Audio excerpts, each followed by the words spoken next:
So my whole thing is, if you shoot at my guys, I'm just gonna your whole roll down. One team, one fight. Done. I just wasn't prepared to see that. Someone got skull. Yeah, it's called fun. Contact left. Those military guys. Boys will be boys. Boys will be boys.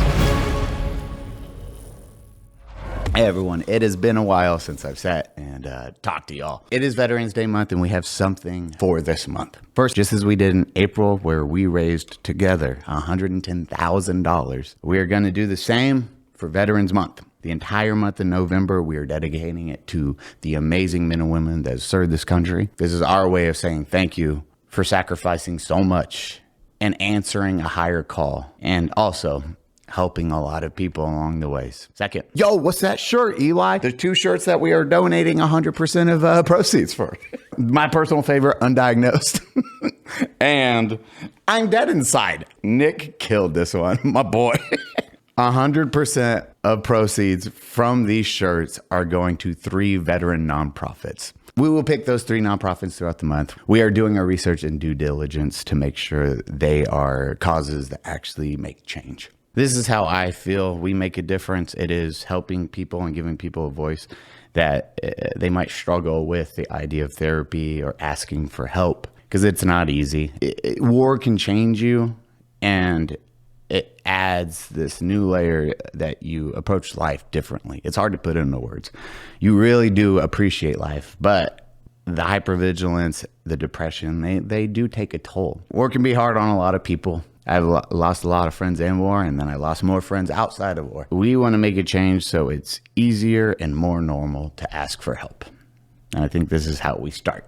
Again, 100% of proceeds from these 2 amazing new shirts, which Nick did kill, go to this amazing cause. And then a portion of all stuff on Unsub store will also go to that amazing cause. Also, we got some new stuff that's going to surprise a lot of y'all.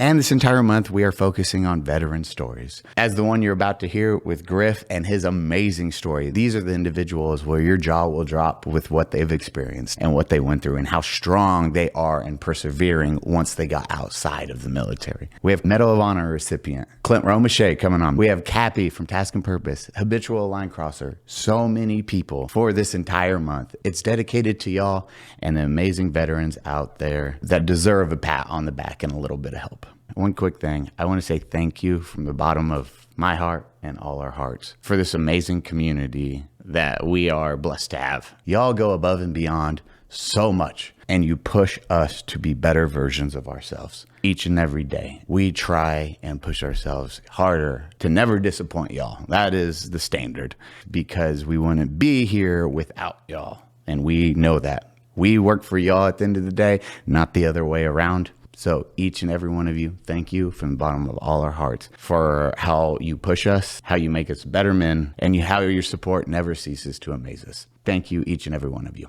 And now enjoy this episode, because holy moly, it's freaking dope.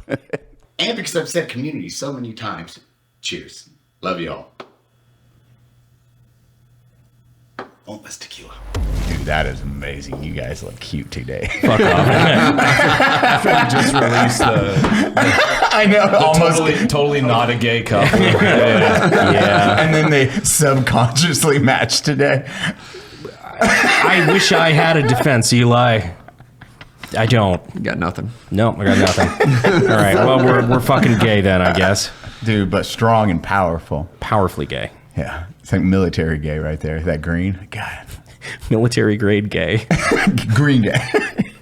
Oh. Now hold hands. I noticed that you're on top. Guys, we swear we love Boobs are cool. Boobs are really cool. I love boobs. They feel like bags of sand. We are good to go. Oh yeah, we'll get this crackdown going. We got extra. Want to make you pop that one? Yeah. Get this. Okay. 3, 2, 1. Hi, everyone. Welcome to the Unsubscribed podcast. I am joined today by Eli Doubletap, the head motherfucker in charge of combat flip-flops, our friend Griff, Brandon Herrera, myself, Donald Operator. Thank you for being here. Hey, it's part of the Veterans Month thingy that we're doing. Woo, Veterans Month. Yay. We're just having a veteran every day. Well, we have you always, It's Brandon. like our 4th podcast in a row having a veteran on. Well, technically 100th with Brandon. Shut up. This is like the 1 month you're not allowed. I know, Brandon's like, just not this month, bro. Just of all the months. This is Brandon's month, man. I'm like, I've got a daisy chain of like episodes since he's made a joke. Like, damn it, now I gotta rip it down. It's just one. It always stays at one. Yep. Days since last. Yeah. Day since Force Valor. Poor Brandon. You love it. You don't. I love you guys. I know. I hate that it became that big of a thing. We'll have to find a creative way to kill that joke. Like it's coming soon. We'll figure it out. Me and Nick had some ideas, but we've got to wrap it up in the universe, I think. I still want my one ask is we get you a dressed green top, and then I already don't all like the this. medals that people bring you have to wear throughout and add throughout the live shows. So by the end, you are that general from North Korea. The General Zhukov from the death of Stalin. He just throws back the coat and it's just full of medals. Or you just keep giving his name to recruiters, and they just keep calling. I had a recruiter call me over yesterday, and like over 3 times. Really? Yeah, it's dead serious. Technically, you still could enlist. I don't know if I can. Brandon does the military. That's the new video. They had, but he called me like The game. it was a Fort Bragg recruiter calling me like 4 times yesterday. Would they? Do they? I don't know. I never responded. I will say they have such bad. Well, it's government. They're not talking. I remember being out of the military for a year or 2. You probably had it happen too. And then recruiters would call and like, "Hey, you ever thought about joining the U.S. military, son?" I'm like, "Huh?" I just need to fuck with him and just respond back like, "You sure I can get into the Patriot missile program?" Dude, welcome back. I'm so happy Dude, you're here, Griff. We got so many cool things going on right now. It's gonna be an unboxing episode. I'm really excited about this. We are gonna unbox a new thing because oh man. Okay, you also brought some I brought some gifts for you guys. dude, I'm so pissed at that box. Actually, let me see if it So got dropped off. yours hasn't shown up yet. Oh, I've had God. yours in the making for months. Oh no. And I flew it halfway around the fucking world, and we're like barely missing it on this podcast. Really? Oh, I haven't gonna been say- told about this. I don't think. You have not. No. Dude, this is actually like it's dope. It When is- Eli doesn't tell me about things, I get kind of scared just naturally. So I don't know When where this Rich is going. doesn't tell you stuff is when you get scared. I didn't know about that. Yeah. So you guys are actually really hard to shop for. I mean, like, just really, like, if you guys like got all the cool stuff, you guys get to go hang out with all the cool like rock stars and shoot all the guns and do all the cool things. So like, what can I get you guys that would be unique? And so I was like sitting there and like I was on my way to the airport. I was like, I got this. So I got you some Namea Ka'ua, some war things. We like war stuff. War things, right? So I've recently moved to the Big Island, and I got a Hawaiian teacher. So he's a Hawaiian historian and Hawaiian weapons maker. So all the historic Hawaiian tools, because they're a very like Polynesian, like warring culture. And I met him because my wife's Hawaiian, and we were moving to Hawaii, and she's like, "You got to be less white, So we got to get you culturally appropriated." So I went down and I took a class at the 4 Days of Aloha in Washington. They have this big thing. So obviously I took the weapons making class, and I took the poi pounding class, and my teacher there was really cool. And turns out he lives on the Big Island. He's a fellow hunter. And so we made friends, and we've been hunting for the last 6 months, and he makes some pretty badass stuff. So Trout, I got you first. So, no, come on now. I'm trying to find if that got delivered. It might have actually been delivered. It's just a live trout. Babe, grab it real quick. So I got you some Hawaiian brass knuckles. So these are tiger That is shark fucking teeth cool. that you wrap around your hand. What? Like this. Dude, Trout's so happy Right? So it's a hammer fist with a twist, but you can slice somebody up. So you got some Hawaiian brass knuckles. Dude, I'm gonna kill somebody with these. Tiger shark teeth. Well, that's intent. Thank you. Yeah, I'm not gonna kill somebody with. Thanks, man. These are cool Yeah. as shit. That is really cool. Yeah.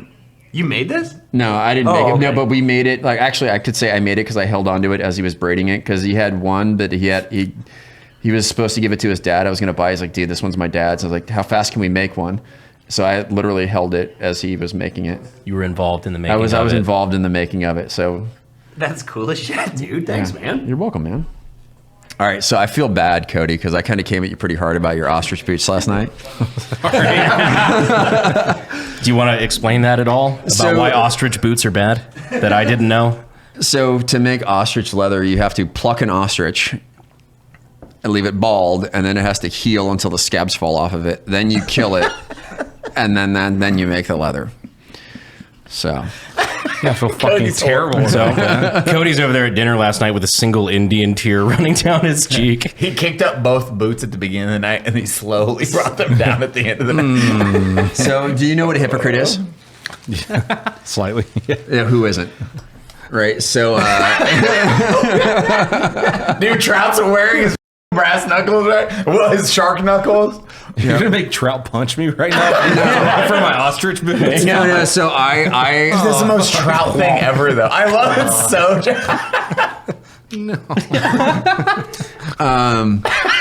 He doesn't take him off the rest of the night. You have a ballistic dummy. I actually do at my house if you want. Yeah. So when I was doing this weapons class, like he brought out marlin bills, which they form into daggers, and I know you've been doing a lot of videos on people getting stabbed and shit. And I was like, dude, I'm not gonna make this knife. He was like, why? I was like, because I am like kind of an animal lover, and I love marlin and swordfish and things like that, and I'm not gonna do it.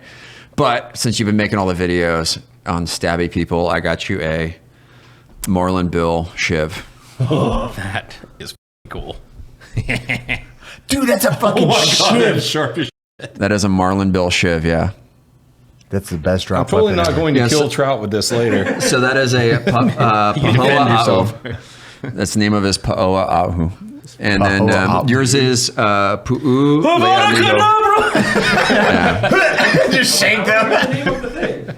Yeah. Yours is Pu'u Le Niho. And I'm sorry to all my Kanaka brothers and sisters here if I fucked that up. So I'm sorry. I'm still learning my Olelo. Oh, Trout's gonna type this out. Oh, He's and gonna then, That's remember that incredibly animal's name. sharp.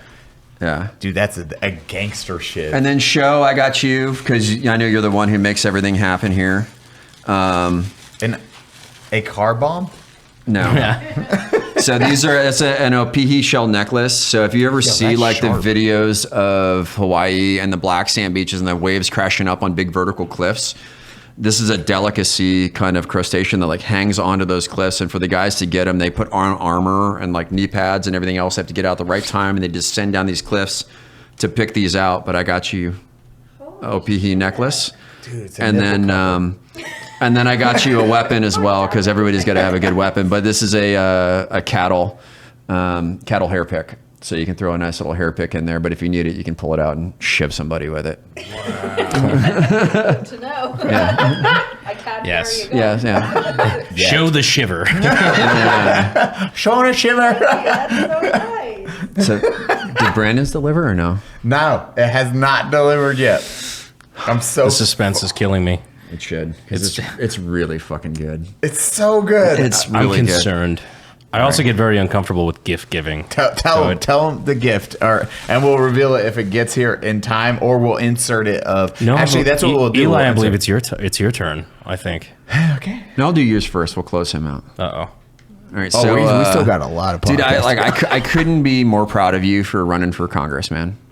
I appreciate it, man. I really think that we need good people with common sense running for office that are going to represent the needs of the everyday people, right? People who care about their rights, they care about freedom of speech, they care about taking care of their families, they want to live in a safe environment in America, and like it's really awesome to see people like you being willing to stand up and do the right thing. I appreciate it, man. Not enough people do that, so I'm really proud of you for doing that. I hope that whatever we did with that run inspires more people to go out and do it themselves. No.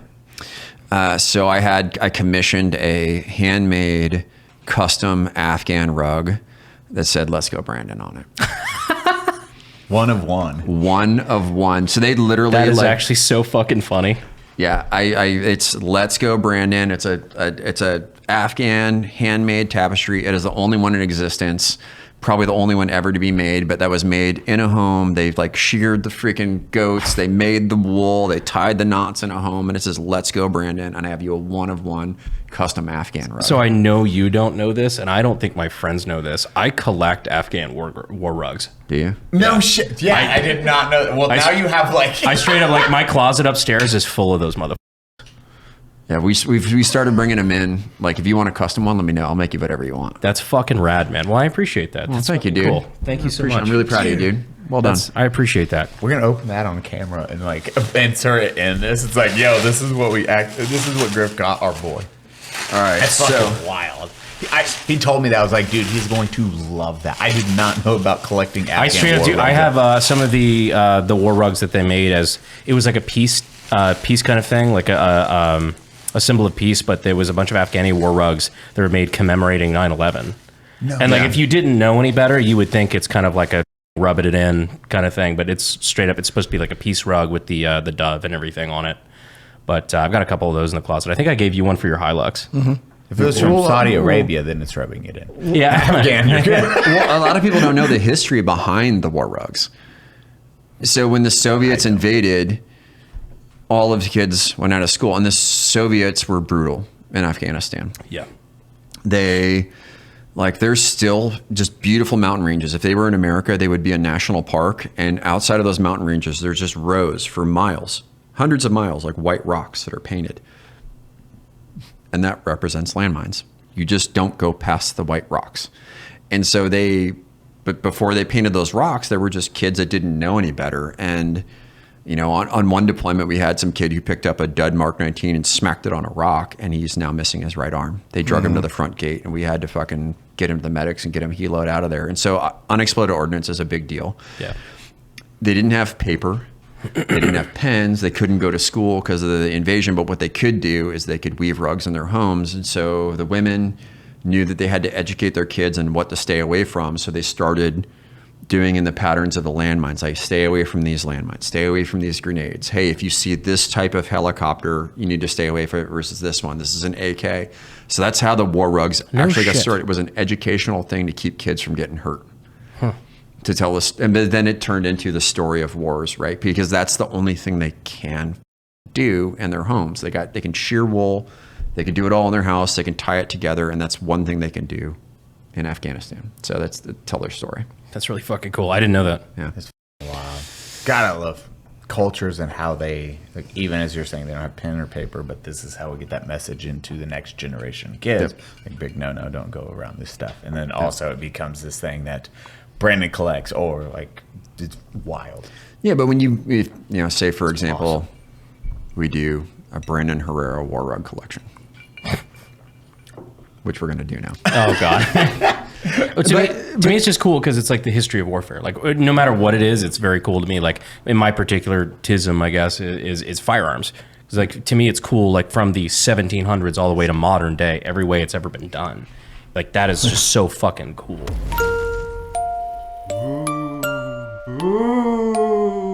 Ooh, Eli! I'm a ghost.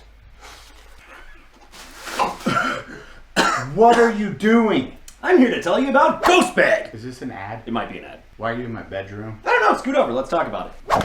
Every Ghost mattress has a 20-year warranty. Some even have a 25-year warranty. And you can try them out for 101 nights, worry-free. If you don't like it, just send it back. I don't like this. No hard feelings. One of our favorite things about GHOSTBED is that it has cooling technology. So if you get hot at night, like we do down here in Texas, it's a lifesaver.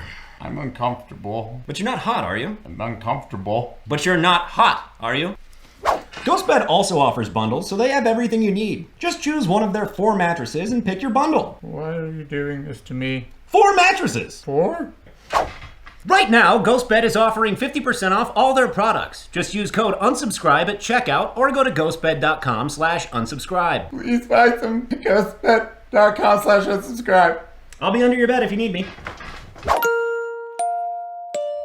This could get past TSA. The new $20 trillion box cutter. It did get past TSA. So my kumu, which is a Hawaiian teacher kapono, made all of these. And if anybody here, if you guys give him a shout out, but it is Namea Kaua. So NA_MEA_KAUA. It means war things in Hawaiian, but that's his Instagram. If you guys want these on your own, you want to support a Hawaiian small business, you guys can get some of these for I yourself. hope everybody does, because that's Yeah. fucking awesome. Chase, Thank you. put it how he spelled it. Namea I'll Kaua. take a photo of it and send it to you so Yeah. you have the proper spelling too. I love the translation is just war things. This is Joe Fast translation. It's the Pinterest, just war things. Just war That's things. a good shirt. Yeah. Just more things. It's pretty funny. But I know Rangers, and Rangers love tomahawks, so I brought you a Hawaiian tomahawk. You got a tomahawk? I'm not a ranger. Swordfish bill. That's fucking dope. That is a Hawaiian war club, a swordfish bill. They would take them, dry them out, and you would cleave somebody with that thing. Holy shit. Or you could stab them with it. Double sided, dude. We are putting this in the background of this to live on the set forever. Holy shit, brother. Thank you so much. Yeah, but you guys make a lot of things happen, and with the war rugs or with what we're doing right now, we're about to unbox, dude. Dude. I appreciate That has everything, some brother. heft to it. That has heft to it. It's Holy got shit. a weight to it. It doesn't look like it would, but it does. I got it. Yeah.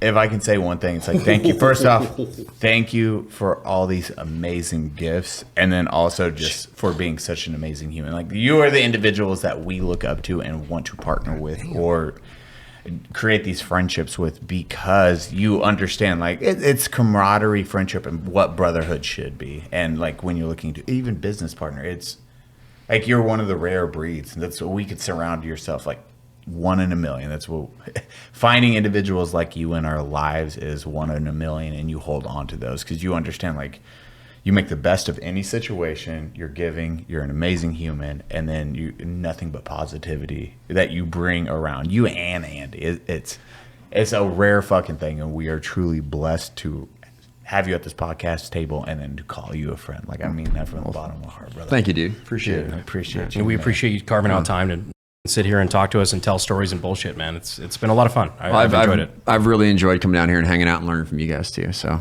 Dude, it's I awesome. could go whack people. Yeah, dude. Like, it's hard to explain to somebody how heavy that thing is, and if you had any kind of arm speed, getting hit in the head with that thing would be fatal. Yeah. Absolutely fatal. It doesn't look like it should have any weight. Like, that does not look heavy. Right, but as soon as you hold it and you feel it, it's like, holy. Dude, I love It's fucking, how it's bone. cultures, what they use, like, they made weapons out of what they trout. Phil was saying. really want to hold it. There's been action over there. Oh, that's cool as shit. It is how cultures adapt to their versions of war. They're like, yo, okay, this kills stuff. Okay, let's fight with this thing. I mean, Bro, Cain that- and Abel with the first rock. Yeah, bro, that could have some swing to it. If you're really mad at someone. Or stabby to it. Now I have a beautiful bracelet that if I get into an altercation with, they're going to be like, how the fuck did a guy get murdered by a shark in Texas? Oh, yeah. Needed braces. Oh, yes, the famous Austin land shark. Yeah. Oh, dude, thank you so. Yeah, but it's been really cool to be out in Hawaii and have a teacher, and like specifically a guy who is a historian. You can ask him all the questions, because everybody asks me like, oh, Hawaiian gun laws and weapons and everything else. And I tell you, like, Hawaiians, they have a very rebellious culture. They love their fucking guns, and if you disrespect them, they will always throw hands.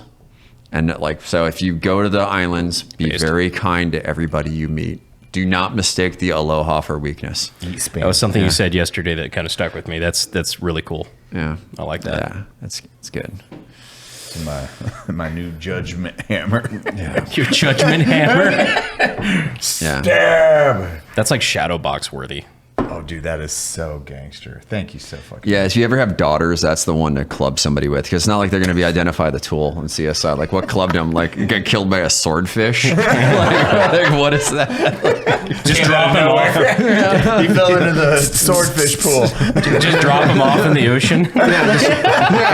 Oh, Oh, we got fucking stuck by a marlin. I guess he was an avid swimmer. Yeah. We have cover stories already. Is that your daughter's boyfriend deep sea fishing? Oh no! All right, Steve Irwin.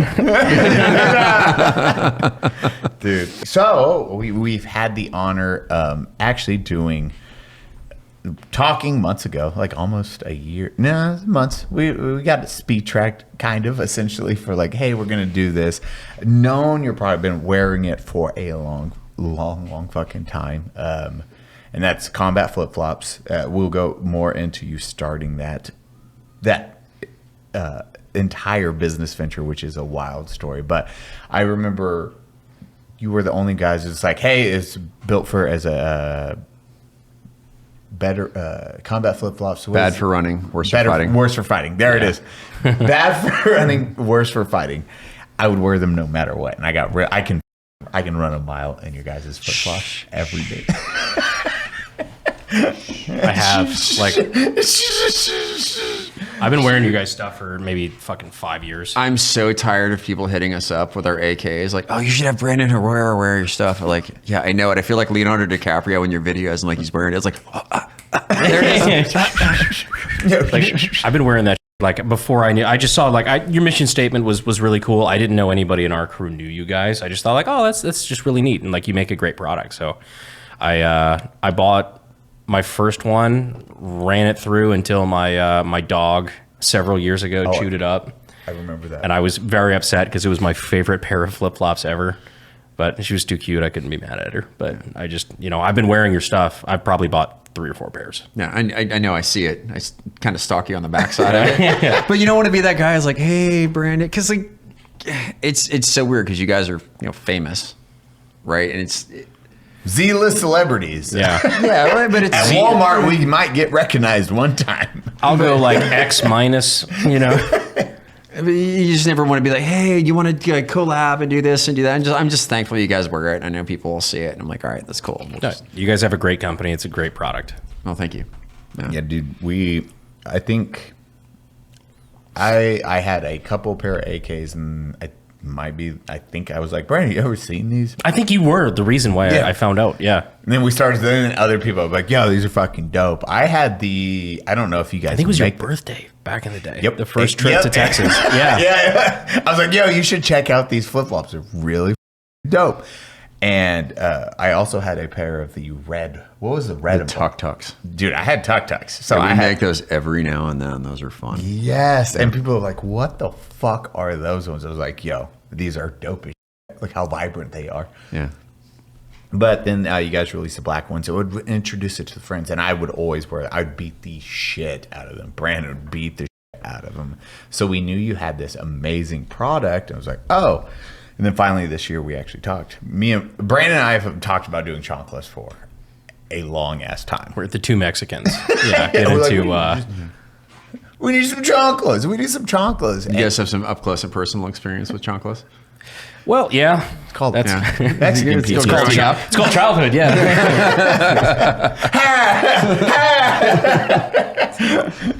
White people had wooden spoons, but we had chonkless. I'm never unarmed. Yeah, exactly. So, and then Cody was into shoes, and so we were like, okay, Cody loves shoes, Nick does the shoe thing. Not much of a shoe guy.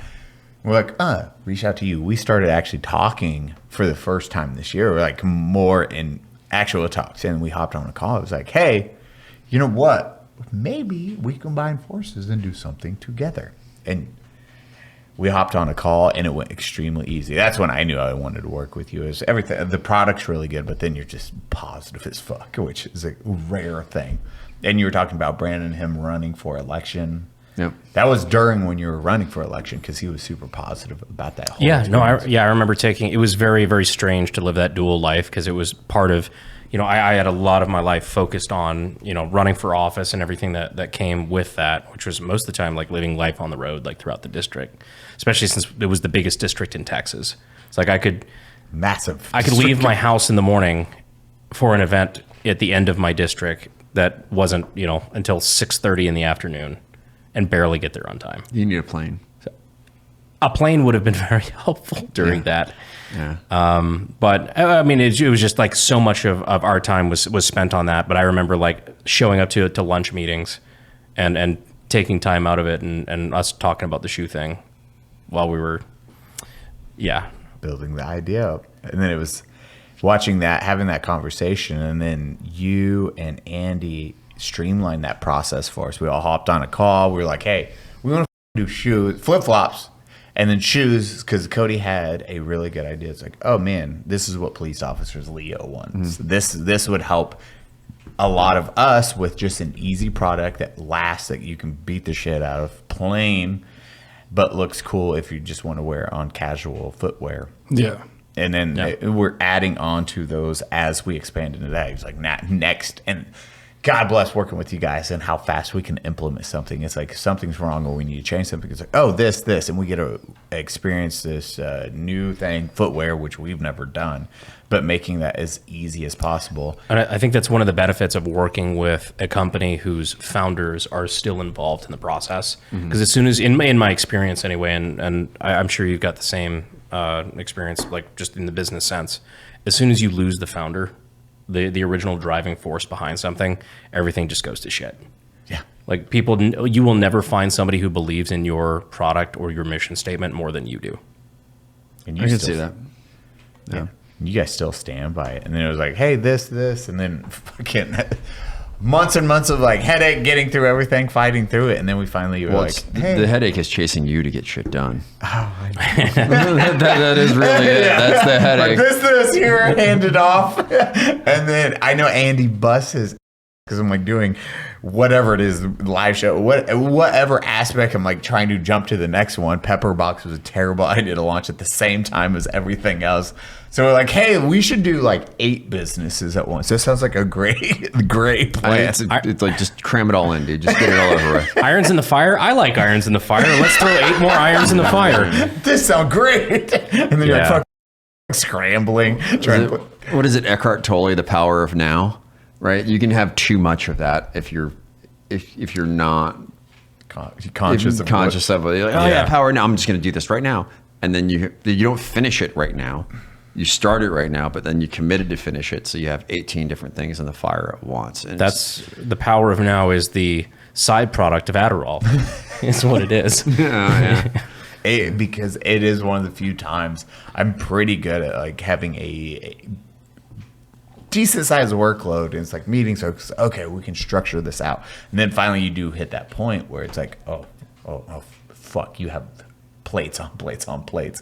And then you're thankfully a great team to action on each one. Andy, you have been fantastic to work with, because it is like, here's this. Andy knows I'll send a picture and then we'll go from there. I'll be like, okay, picture. Well, I mean, Eli, we spent a lot of time talking about it. Let's just show people what we're talking about. That's a great idea.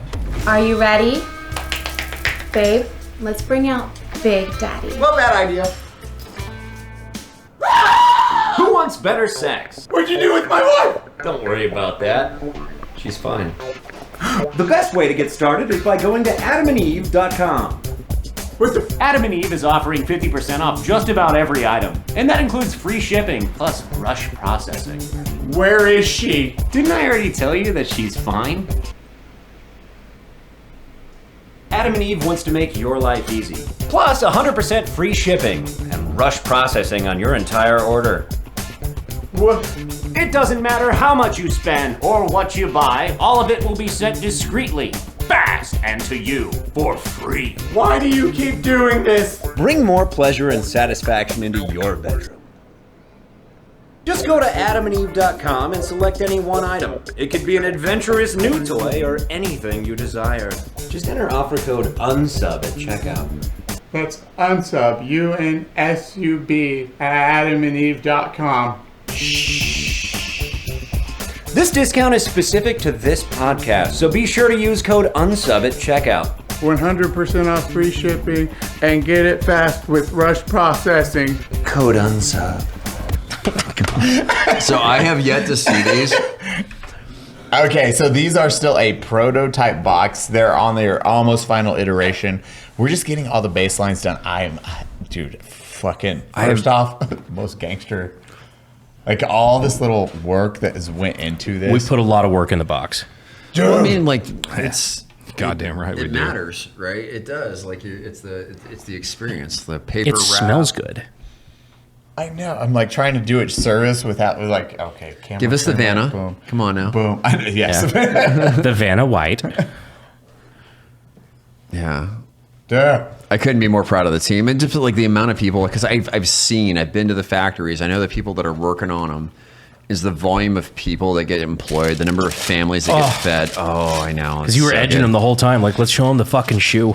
Dude, those are the fucking. So those are the tiger stripes. These are beauts. It's that new smell, dude. Your team's like insane. Everyone's Yeah. smelling When them before they. With the unsub on the rib. Unsub on the bottom of the shoe. Like it. I'm so. The unsub tag. Yeah, the laces look tight. What do you think of the boxing? I know when you were saying that, you're like, you're like, holy shit. Okay. I couldn't be happier. The sublimation, because that's the thing is people don't get it. Is we had to buy when you're printing on a fabric. Like so we did. So we were licensed to make camouflage. So we have a multicam pattern that looks like dicks. I ran a competition using your camouflage shoes, by the way. Thank you. Just this weekend. Yeah, appreciate that. And the very first run we did, we worked with a sublimator, and they came up pink. So we had pink dick shoes that we paid for and shipped all the way up. And so sublimation, I just never understood how complicated it was to actually print something on a shoe. But those came out. Chef's kiss. Oh my God. Dude, I love tiger stripe. Like S tier camo pattern. It's one of my favorites. That's why this was one of the first ones. And what's crazy is we have Rhodesian. We have. Are we doing roadie prints, the first one? Yeah. Oh, fuck yeah. We got I'm excited for roadies that. coming in. Yeah. So those are all during the December launch when it actually goes live. But we also have. That's hot. Camouflage shoes. How do you like those slip-ons? They were really nice, actually. I was surprised. I went the entire competition. I thought I was going to have to swap shoes at the end. But they were very good. Do you remember how, Yeah, how happy you were when Mom took you into Payless to get new shoes every year for school? This is Payless. I know, dude. You want to smell some Payless? Get them. Get in there. Get that Payless. All right. Get that Payless. The right, so BTS on Patreon was just me huffing shoes because it reminds me exactly like Cody said. It's like mom taking you back to Payless to go buy shoes before school. You get that one Serotonin. So like Memories. Yeah, we got Spaldings. You have $10 limit. I just want Chucks, Mom.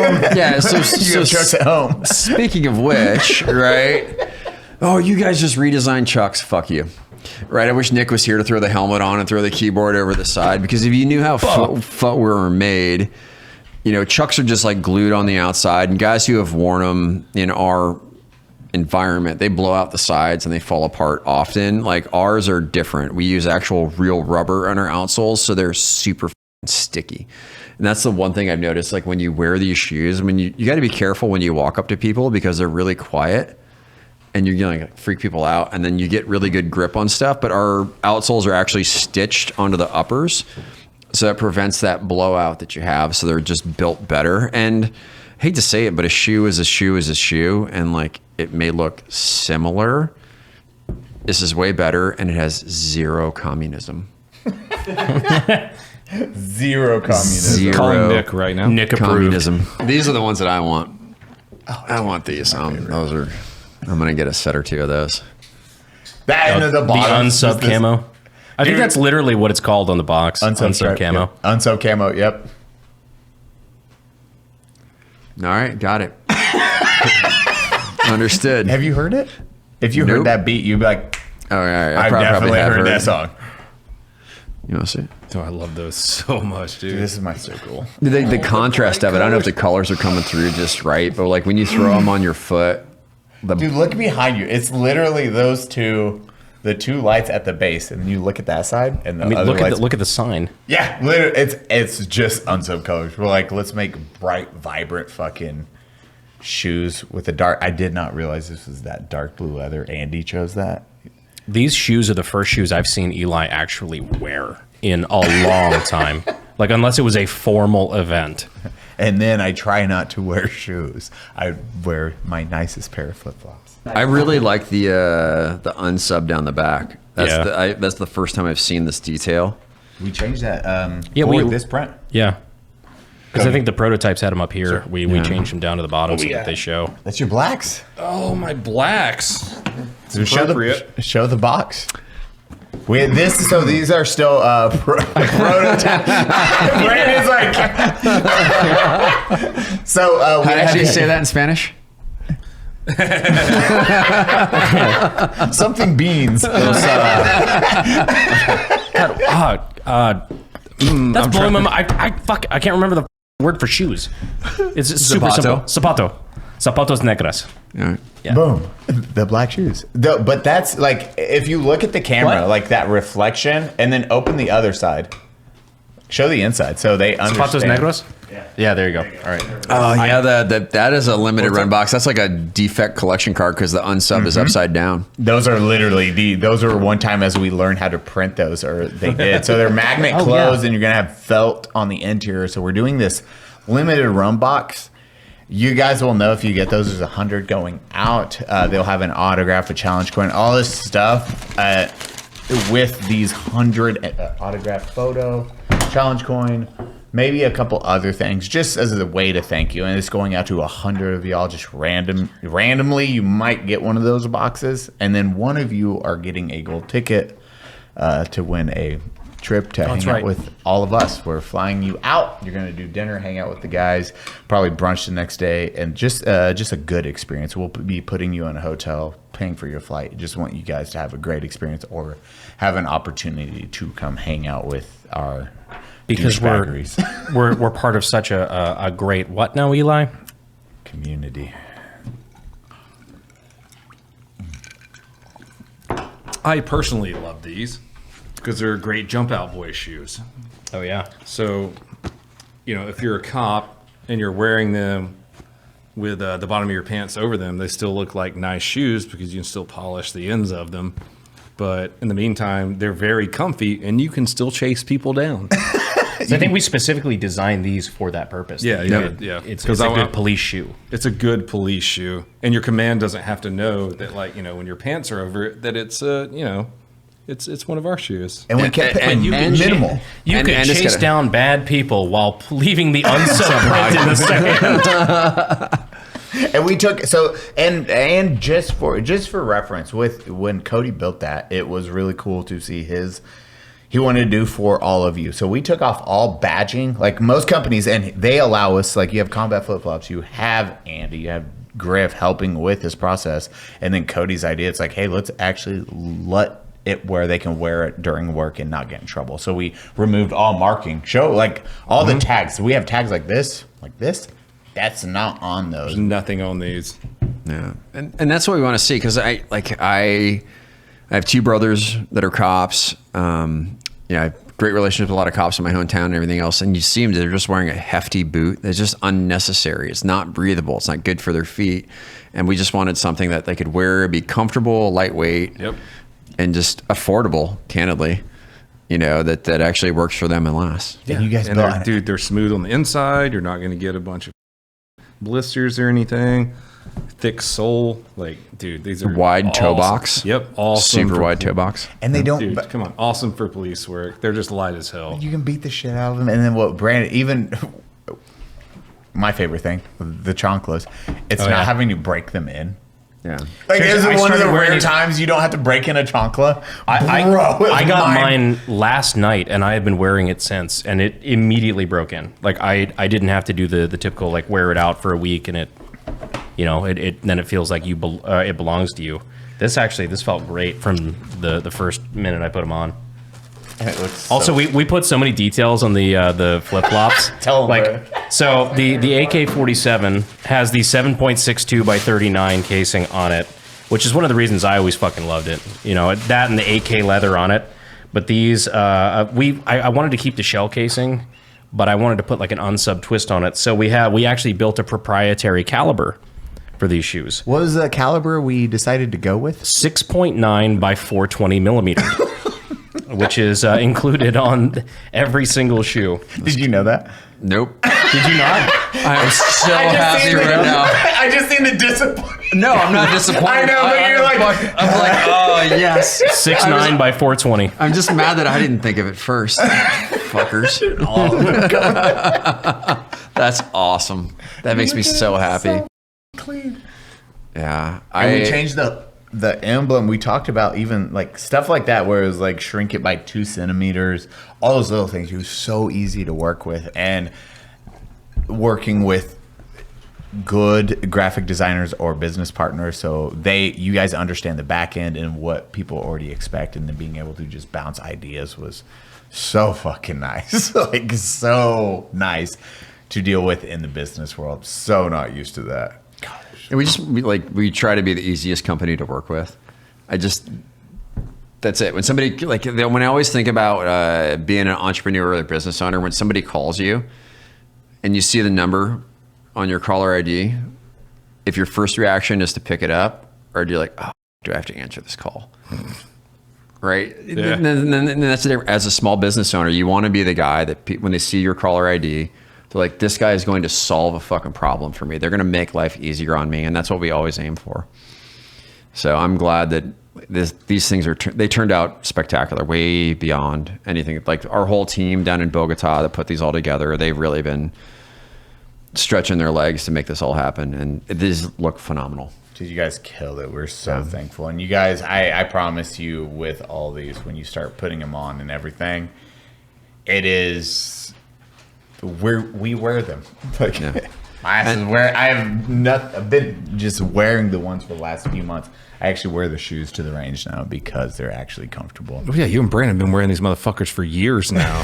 Yeah, I mean, that's the even more for the testament, and you guys keep adapting and making them better and better, because this is the ones we bought originally.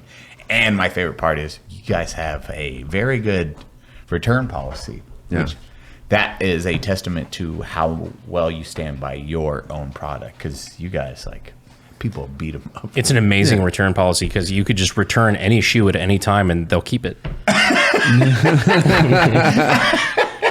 No, it's like if our shit falls apart, we'll make it right with you. That's it. Wild. I just want to make it right with you. Which is wild. Because like again, there's zero communism involved.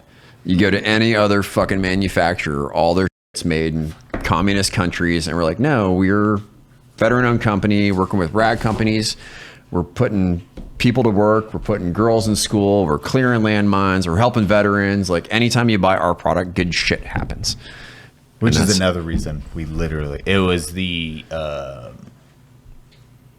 nonprofits that also are benefited from you guys doing shoes. It's like, yes, we're helping put Afghan children, females in school, little girls in school, and actually having an education up till when it was an issue. But you were doing that up. Still doing it. Yeah, see? So fucking dope. Like, and then you're out there on... When you got your first pair of shoes from Combat Flip Flops, going on that journey we were talking about, it's like riding in a bus. This is what, 2017? 18? When you were in the bus, you were talking about like it's ISIS is a problem, and you're still. Oh yeah, 17, yeah. Yeah, it's wild to be doing that, and you're like, no, we're good. How much more of a problem is that now in Afghanistan today than it was when you started? It's big. Yeah. Yeah, it's really sad. We were really like on the come up in Afghanistan. Like things were really turning the corner. And I don't think anybody thought how bad it could get that fast. And it really has turned the corner. The country's really fallen apart. It's been Just with the pullout. It's been a super struggle, but I will tell you that like our factory is still kicking ass. Like it's been a struggle, but those guys are still working. We're still making chamas, we're still making cashmere, we're still doing everything we can to put products together, because we think that that's the best way to represent America. As we're going to go on with business, we're going to do it ethically. Nobody can tell us anything, because I've taken $0.0 from the US government. It's all been funded because of our customers and people like you to make all this good shit happen. Proper. That's awesome. Patriotism, and then proper capitalism. Yeah, The best Hey, we're parts. not- yeah, The best parts of exactly. capitalism. it's like we get a benefit, and through the individuals, either that's the customer base or there's the people that want to make a difference, they're the ones putting their money in it, and then you're actually making that possible and then sticking by it. You're not like quick payout. You're like, nope, we're going to do this for the long run. We want to see people succeed, which is why I surround myself with all y'all, is because it's one of the few times I'm like, oh, they actually care about others first and foremost. It's not their own selfish interests. It's like, how do we benefit the people that support us and make this possible? Yeah. It's fucking dope. Well, thank you. Dude. Yeah. All alone? Now time to trim the old pubes. Hey there, beach babe. Are you ready to soak up those summer vibes and get the perfect beach bod? I don't have pants on. Yeah, I noticed. Well, you're in luck, because our friends over at MANSCAPED.com have you covered from head to toe. With the Performance Package 5.0 Ultra, they'll have you looking and feeling good this summer. Trust Manscaped to unlock the confidence you need to turn heads this summer season. Join the 10 million men who already trust Manscaped and use discount code UNSUB at checkout to get 20% off your order plus free shipping. Let's make this summer your smoothest one yet. Save me. Keep your ear and nose as tidy as your hedges with the Weed Whacker 2.0 ear and nose head trimmer. You'll be looking classy as ever. The updated Lawnmower 5.0 Ultra groin and body hair trimmer got a summer makeover. It's waterproof now for all those times you need to shave your groin or body hair at a pool party. So get 20% off plus free shipping using code UNSUB at manscaped.com. The summer sun is here to stay, so trust Manscaped to keep those pubes at bay. We try. We like, and It's killing it. Like, we're the just... worst part is the goddamn internet, man. Everybody's like, "Oh, you're just making in China." Fuck you. Oh no, That's gotta hurt. No, yeah, oh, it's Chinese knockoffs. Like, stop. Like, oh, yeah, and like the racist stuff that people like throw at us. You know, just like, oh, you're making Afghanistan, and like the racial slur. It's like, come on, man. Like, really? Like, we're just You're not even saying it to be funny. Yeah, exactly. Come on. That's the worst kind. We're actually helping people. You putting like a little kiddos, like, and that's a lot of people don't understand. They have the reference of America poverty, and you're like, no. That is the poverty in America is completely different mindset than you are in a village. You do not have internet access, and you're trying to educate people. That unless you go to a third world or war-ridden country, you will never know that difference. Yeah, then when anybody says the word poverty to me, I know right where I'm sitting. I'm in the back of a gun truck, and I'm driving my first time south out of Bagram through Kabul. And you drive down these roads, and there are these women, and they're sitting with like 6-month-old babies in their arms, and they're in the middle of the road, and they're holding their hands up like this, begging for food or for water or for anything because their husbands have got killed in the war or whatever, and they have no employable skills and they need something. And you think to yourself, that woman probably hopes somebody's checking their cell phone. Yeah. Yep. Like, imagine, like, well, it's just the contextualization of $20 US per day. Yeah. What that means to you. Oh, 20. It's $600 a year is the sustainable, like, what you can do for a person. 600 per year. I mean, it's crazy. It's the difference between here, we're just like, oh my God, slave wages, that shouldn't even be legal. But there, that's quite a lot. Bro, a week of that are slave laborers. People are like, they balling. They're living a different lifestyle. That's less than 3 hours minimum wage here. Yeah. Yeah. There is, you're balling. And that's what it's like going into houses, dirt floor. Dude, I remember going like out in those country houses or little villages, and you get to see that lifestyle where it is like dirt floors. They're still cooking you naan. They bring you tea. Like, and they're so happy for what they have. And you're like, this is fucking dope. You're super respectful. They make some of the best tea still to this day. Best weed. So good. Everything. Just top tier. Everything is good. That's what he said, everything. But you get to see that different level, and I think that's a reality check for a lot of people. Even like Cody, you working in some of the bad areas, you're like, and then you see what people complaining about. You're like, I assure you, water ain't got no taste. I don't even know what that means. I was going to ask you to explain that as well. So, would you like me to explain this? Yeah, I want to hear it. Love it. All right, when I was a cop, we had a big snowstorm. Like, you know, most people drive around Hellcats and shit. They can't get around. And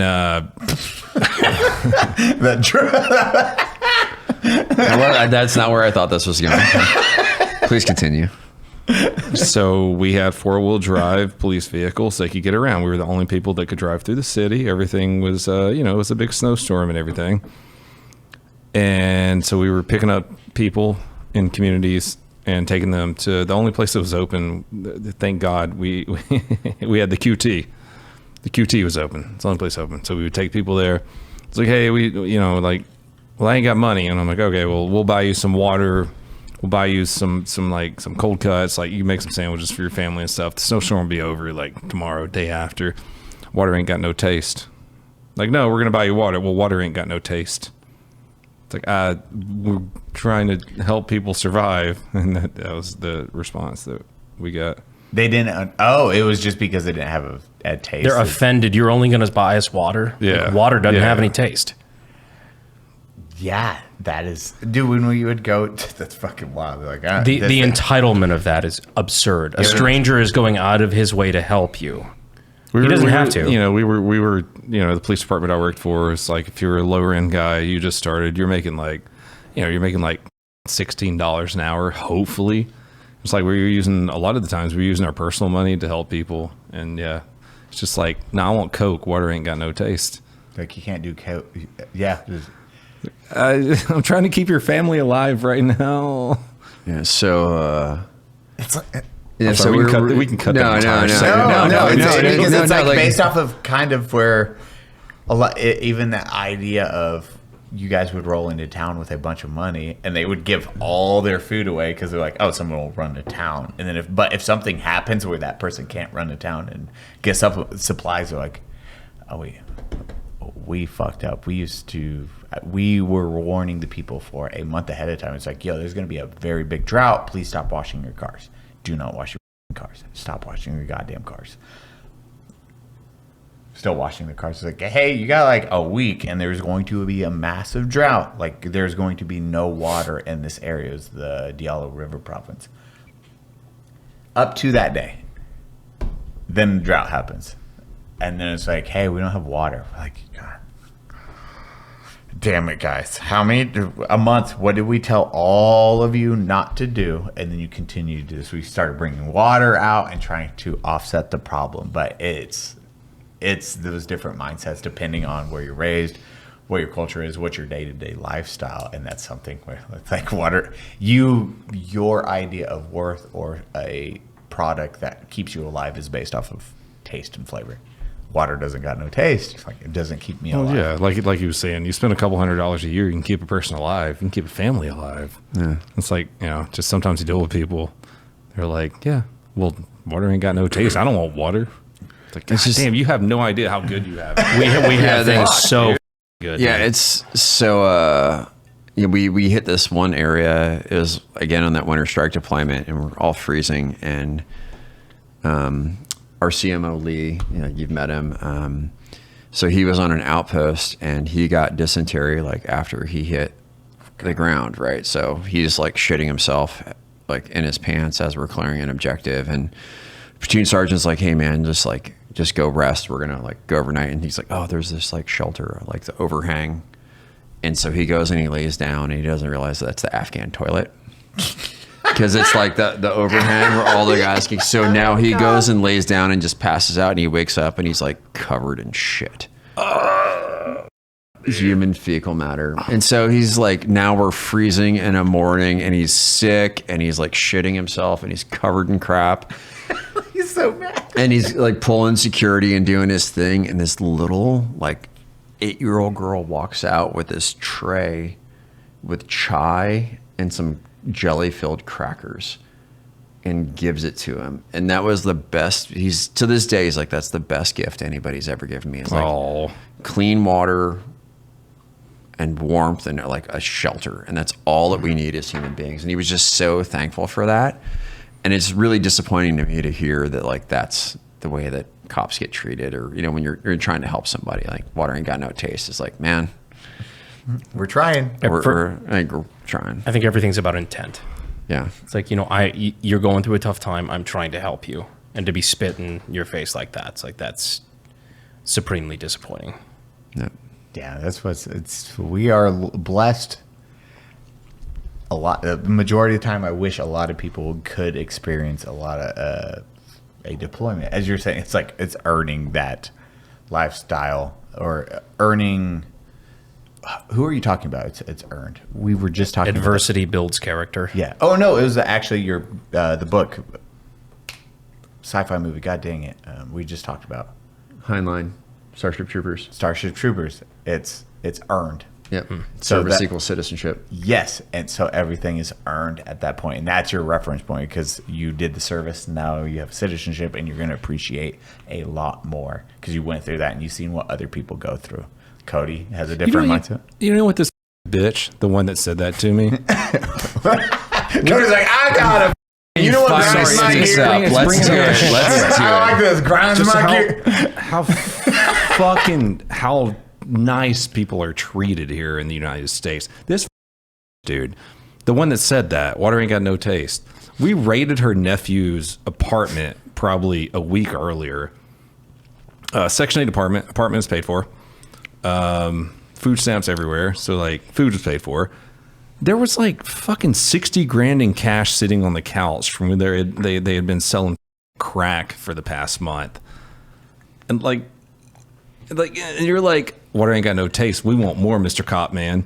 So your nephew has 60 grand in cash. This is a free apartment, Section 8 housing. You get fucking welfare every month. Like you got your food stamps. It's like it's never enough. And then you got that girl bringing up tea and like fresh water for your boy who got shit on. That was awesome, and they were happy with that. It just drives me a little bit crazy. Sorry, I'll stop now. I'm glad that you freaking chimed up here. Good. I like it when you're animated. Cody's like, he's flipping the table. I don't think any of us are going to argue with that. Like it's annoying. It's having the different. It's a weird mindset. That's why I like the Afghan. All those people, even like you can even Taliban, whoever. It's like, oh man, they suck because X, Y, and Z. It's like they fought hard. It's like, yeah, they fought hard, and that is actually, if you were in the same situation, you would have done the same fucking thing. We all watch Star Wars and we vote for the Jedi, like the Jedi. Yeah, exactly. Like, we're like, versus the Empire. Like, did we not see the irony? Exactly. Like. Everyone at the end of the day is just like fighting for what you believe in. They have very high beliefs in that. They were defending something that they held value in or their property. War and just culture make a huge difference at the end of the day. Yeah, I think the one thing I really wish is that we would go back to the days where we would shit on military generals. The ones that... No, and I'm like, no, literally, if you were not a good general and you were not winning a war and you were not doing the right things, you were reported in the public to not serving your country correctly. And somehow after Vietnam, that something happened in America where we don't question military leadership. And if you question them for not doing their job appropriately, for not using your resources appropriately, and not accomplishing your objectives appropriately, somehow you're not patriotic. I feel like we stopped linking the results with the people in charge. Agreed. I think. Yeah. I just got off the phone with old Sergeant Major last week. He was the first Sergeant Major that said, I've heard like leadership from higher up say this, and he was like, man, he was complaining about somebody else, like writing books, and it was a Sergeant Major writing books and claiming the Army, like how he led his troops and everything. He was like, I fucking hate those dudes. You know why, Cuevas? I was like, why? It's like, that was your guys' war. It wasn't ours. We were Sergeant Majors. We weren't at the front line. We were just telling you guys what to do. We don't get to write books about that. You guys do, because you were at the front line fighting those fights. Never heard a Sergeant Major say that before. I was like, that's why you're a good leader, Sergeant Major. If you said that alone separated you from everyone else that I have talked to in that status. You were the first one that's like, I didn't do a thing. I had you guys walled around me. I was protecting no matter what. Sergeant majors aren't at the front line getting shot, dying, getting blown up. That's all the younger generation leading that front. He's like, why the fuck do we have a right to write a book about that? Good leadership right there. Like, true good leadership from that.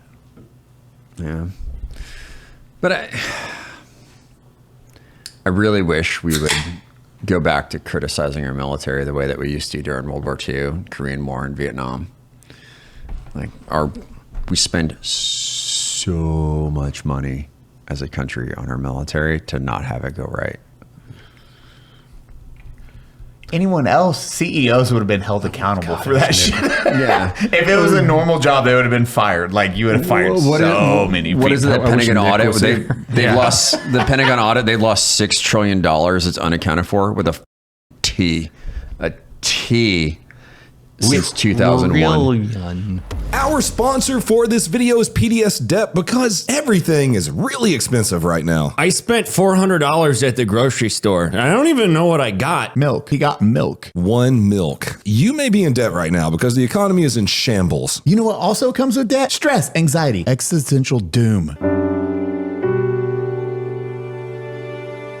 PDS Debt has a solution for you. Help is available. Whether it be medical bills, collections, credit card debt, they have customized options for you. If you're making payments on your debt and your balance isn't going anywhere, this is the solution for you. PDS Debt has options that consolidates all of that debt into one low monthly payment. Everyone with $10,000 or more in eligible debt qualifies, and there's no minimum credit score required. Save thousands in interest and fees. And pay off your debt in a fraction of the time. PDS Debt is a top-rated company on Google and has an A+ rating with the Better Business Bureau. They're personable. Go check out all the reviews and see how many specifically mention PDS employees by name. It's incredible. You can get a free debt analysis right now by going to pdsdebt.com/unsub. It takes 30 seconds. Go to pdsdebt.com/unsub. Go now! I'm going. It's fucking wild. You are one of those dudes. It's a phenomenal lifestyle, a crazy lifestyle, because you're an individual that, for reference, like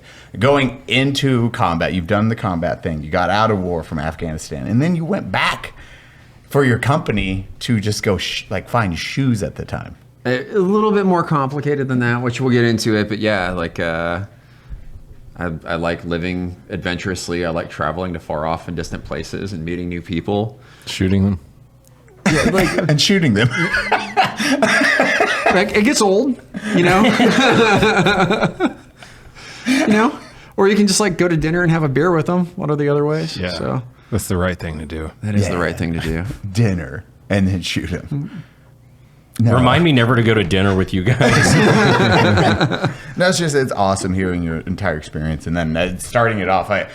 So you are the owner of Combat Flip Flops. You started that at venture in 2016, 2017? 2009. Jeez, oh my God. Which is when it first started, yeah. Yeah, that was so I got out in 2006. I did the standard thing that most veterans do. You get out and you get a regular job and try to be a human being, fail miserably, lose your job, fall back into like contracting because you need to make money to support your family, and they send you back overseas. It's basically my story. And it's such a true man. I need money. I need money. I'm really good at this one thing. Yeah, send me back. And I ended up being over there, and in my job, I was responsible for putting in clinics and contracting doctors to agencies, different other government agencies who needed people to provide medical care and equipment. So when I showed up, I had a smile and a backpack and some cash, and I had to be alive when I got back on the plane, right? So where do you do? And I'm a map guy because I was an artillery guy in the regiment, and every night they have this briefing of where all the bombs were off on the previous day. Like, all right, here's where all the attacks went off. And then they overlay it. Here's it over a month. Here's what it's like over 3 months. And you see nodes, and the nodes are around the U.S. Embassy, military compounds and convoys, and reporters. Those are where the 3 in combat zones, that's where all the shit happens, around those areas. Well, if you're smart, like, I'm just not gonna go to those places. And where you go is where there's a local small business flourishing, because the local small business owners don't let it happen on their corner. So you just stay there. And there was one time I was getting ready to like walk out of my hotel in the morning, and the concierge says, "Hey, Mr. Griffin, you need to go upstairs and have another cup of coffee." And I'm like, noted. Heard. Got it. And so I went upstairs, rooftop place, and this is where all the Russian stewardesses and like pilots would stay in this little hotel, kind of on the outskirts of Kabul. I'm upstairs having a drink of coffee, just kind of rescheduling a few meetings for the morning. All of a sudden, IED goes off, coffee shakes, rumbles. Take the last sip of it, walk back downstairs. Am I good to go now? He's like, "Oh yeah, Mr. Griffin, you're good to go. Have a great day." Holy shit. It just goes to show, like, the local business owners, they know when shit goes down versus our intelligence agencies and our military. So my thought is like, why aren't we encouraging more business? For the cost of one MRAP, we could turn around entire square blocks of cities. But that's why the CIA started opening coffee shops. I wish they would. I wish they would. That would be the more ethical thing for them to do. So, but that's how I got started. Is I was looking for a cup of coffee. So I was at a conference for the Afghan National Army. I'm a weird looking guy, and I'm a dirty secret. I'm an officer, right? So, boo, everyone, boo. Yeah. And I was at this conference, and it's all the old sergeant majors and the good old boys, and they're selling stuff to the Afghan National Army. And I had long hair and a beard. And nobody's talking to me, and I look across the conference way, and there's somebody like you, long hair and a beard. Brown. Nobody's talking to him. And I'm like, "Hey man, weird knows weird. Like, what's up?" And he was a Marine captain. His name is John Boyer, and he got hired to run a Afghan combat boot factory. Because a lot of people don't know this, but the U.S. government, the U.S. taxpayer, paid for a 340,000 person police force and military force in Afghanistan, from 1,700 to 340,000 in a couple years. So using the same mentality that we use in America, where you want to create jobs and stability, so they need to make the boots in country, they need backpacks, but they don't have those factories. So they had a program called Afghan First, Afghan Made. The U.S. government's like, "Hey, Afghan business owners, if you build a factory, we're going to give these contracts."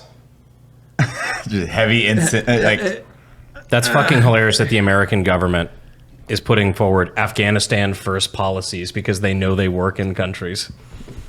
That's crazy. Isn't that right? That's just that's Isn't that weird to interesting, think I about, think. right? Yeah. why? So they built these huge factories, like on the private business owners paid to build these factories on the bets that they're going to get government contracts to build product. And then they were taking people who didn't know how to do anything and training them to be cobblers and tailors to make boots and uniforms for the Afghan national military. Each one of those people supported 5 to 13 family members. So the social impact of a factory was just massive. And I met John. He's like, "Dude, I built this factory and I bought the most badass espresso machine in Afghanistan." Because when you're there in country, it's Nescafe or it's tea, and you're ready to shoot a motherfucker for a good cup of coffee, like after a week. And I'm like, "Dude, I'll be there tomorrow morning." And I walked into that factory and it changed my life.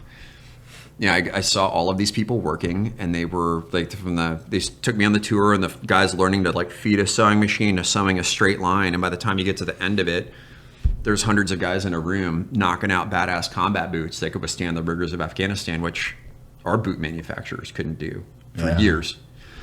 And it was really impressive. And I asked him, I was like, "Hey man, what are you going to do when the war ends?" And he's like, "Nothing. We're not going to do anything. Everybody here is going to go out of work. Nobody's going to want to buy anything in Afghanistan." And I went from like inspiration to fury, like pretty quickly. And I looked down on this table, and there's this combat boot sole with a flip-flop thong punched through it. I was like, "It's ugly and cool. Americans will buy that shit." If I put combat on there, they'll buy it. And the longer story of it is that we built this huge multi-100,000 person military out of, I think the number was like 60+% of them were illiterate. And they also grew up in a culture without shoelaces. So now you're taking these kids and you're training them to be a soldier, and you're making them wear these combat boots, but they're also Islamic, so they have to take their shoes on and off 5 times a day. So if you can imagine taking your combat boots on and off 5 times a day, it's kind of a pain in the dick. And then if you don't know how to tie shoelaces, it kind of complicates things. And you can't read the instructions to do it. Yeah. So they were losing tens of thousands of man hours per day because of fucking shoelaces. Think about that. And so he's like, hey, I'm going to solve this problem. I'm going to make a Garrison style combat flip flop. And like, you guys can wear, you go on the field, wear boots, but hey, just wear these around Garrison. Never took off, but except for us. And then we just started and that was it. That's wild. Yeah. I love how businesses can be made like that. Yours, and like even leading up to that moment, because you can rewind, go into, for the people that, what year did you join the military? 2001. 2001. Was it after or was it right before? Right before. So, oh shit. So were you in RIP during? I was in artillery, like training course. I was doing a fire support course, and the instructor comes in, slams the back door, says, everybody shut the fuck up. And we're like, what do we do? And he turns on the TV right in time for the second plane to run into the tower. And we're like, oh shit, I guess we're going to war now, huh? And my girlfriend at the time worked in Manhattan. And then I heard about the Pentagon, and my mom worked at a naval dental clinic. She was a dental hygienist, and she worked right near the Pentagon. And I'm like, motherfucker. So now I'm in the dark in Oklahoma, like while this is going on. And this is like back from when we had the old 12-digit like cell phones. Yeah, this is back in the day. You're trying to get a hold of people and you're getting nothing. Yeah, and that was just scary. Like they were both fine, but you didn't know. And then that was during for a lot of people that don't realize, phone lines were down calling out. You're on like mostly landlines at that time. You would call and it's just outages because the influx of everyone calling. Beep, beep, beep, beep. Yeah. Dude, that would have been so fucking wild. Joining, you're there, close that, and is that when you seen a shift in training and basic? Or during your schooling at that time and how everyone was the standard? I think people took it a lot more seriously then. I always wanted to go to the regiment. That's where I wanted to go. When I graduated school, I want to be a Ranger Fire Support Officer, period. That was my aim. So I was already in pre-Ranger training. I was ready to go, but then they just ramped it up. Went through Ranger school, got to my first conventional unit, and I just walked in and told my first battalion commander, like, I will do whatever you want me to do, but as soon as I can, I'm going to drop my packet to Ranger Regiment, and I just would like your signature. And he's like, all right, cool. Here's what I expect of you. And 9 months later, I dropped my packet. And what year was that? 2001. Okay. Yeah. And it was cool. Like everybody supported the mission. Like if you're a motivated guy in the military, you're all creaky over there. Eli's fucking tisming right now. Dude, when I see you do this more than like 3 times a minute, and like, all right, something's bothering Eli right now. Yeah. Okay, wait. Okay, I can live with that one. I can live with that. So you did what? 2009 or sorry, 2001. Yeah, 2001. Graduated from college. Went through officer basic course. Went to Ranger school winter phase, like early 2002. Oof. Got to my first. I know it is what it is, man. I went at 190 pounds, the best shape of my life. I came out at 150 pounds 2 months later. Dude. And then I went to 215 in 2 weeks. Oh, you bloated right up. I gained 65 pounds in 2 weeks. Jesus Christ. Dude, you went during winter, so you at least got 2 meals. Yeah. And then, you're just fucking freezing. A lot of people don't understand. I can stand out in the cold. I think we talked about that the other day because cold weather gear is a big no-no for a lot of the time. So people didn't understand. It's like, oh, you just adjust to the cold. There is no, they have cold weather gear. You're not allowed to wear it. And then you just stand there and like, I'm fine. No, I will spoon another man in a heartbeat. Yeah, I got dude, no. so I will kiss another man so that we can both have warmth. Yeah, come here. Like, Cody, it's 90 degrees. Stop. No. Yeah. You look cold. Yeah. I sweat.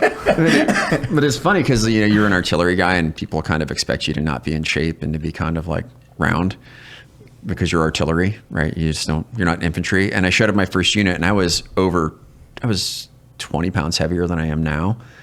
And I finally started running, and I started losing my Ranger baby weight and my commander. And they pulled me in. They're like, "Hey, we need to send you to the doc. Like, because do you have cancer or something?" I was like, "No, man, I'm good. I'm just getting back down to it." So I lost 35 pounds like in my first couple months in my unit, and they were just surprised. You had by that it. Christian Bale career of weight loss, weight gain. Yeah. It was interesting. And then as soon as I could, I went to I put down my packet, and my first battalion commander. You got to imagine, like, this is right after the invasion of Iraq. So we had Afghanistan, and then we go to a conventional unit. So now we're creeping into 2003. And then they did Iraq and spring of 2003.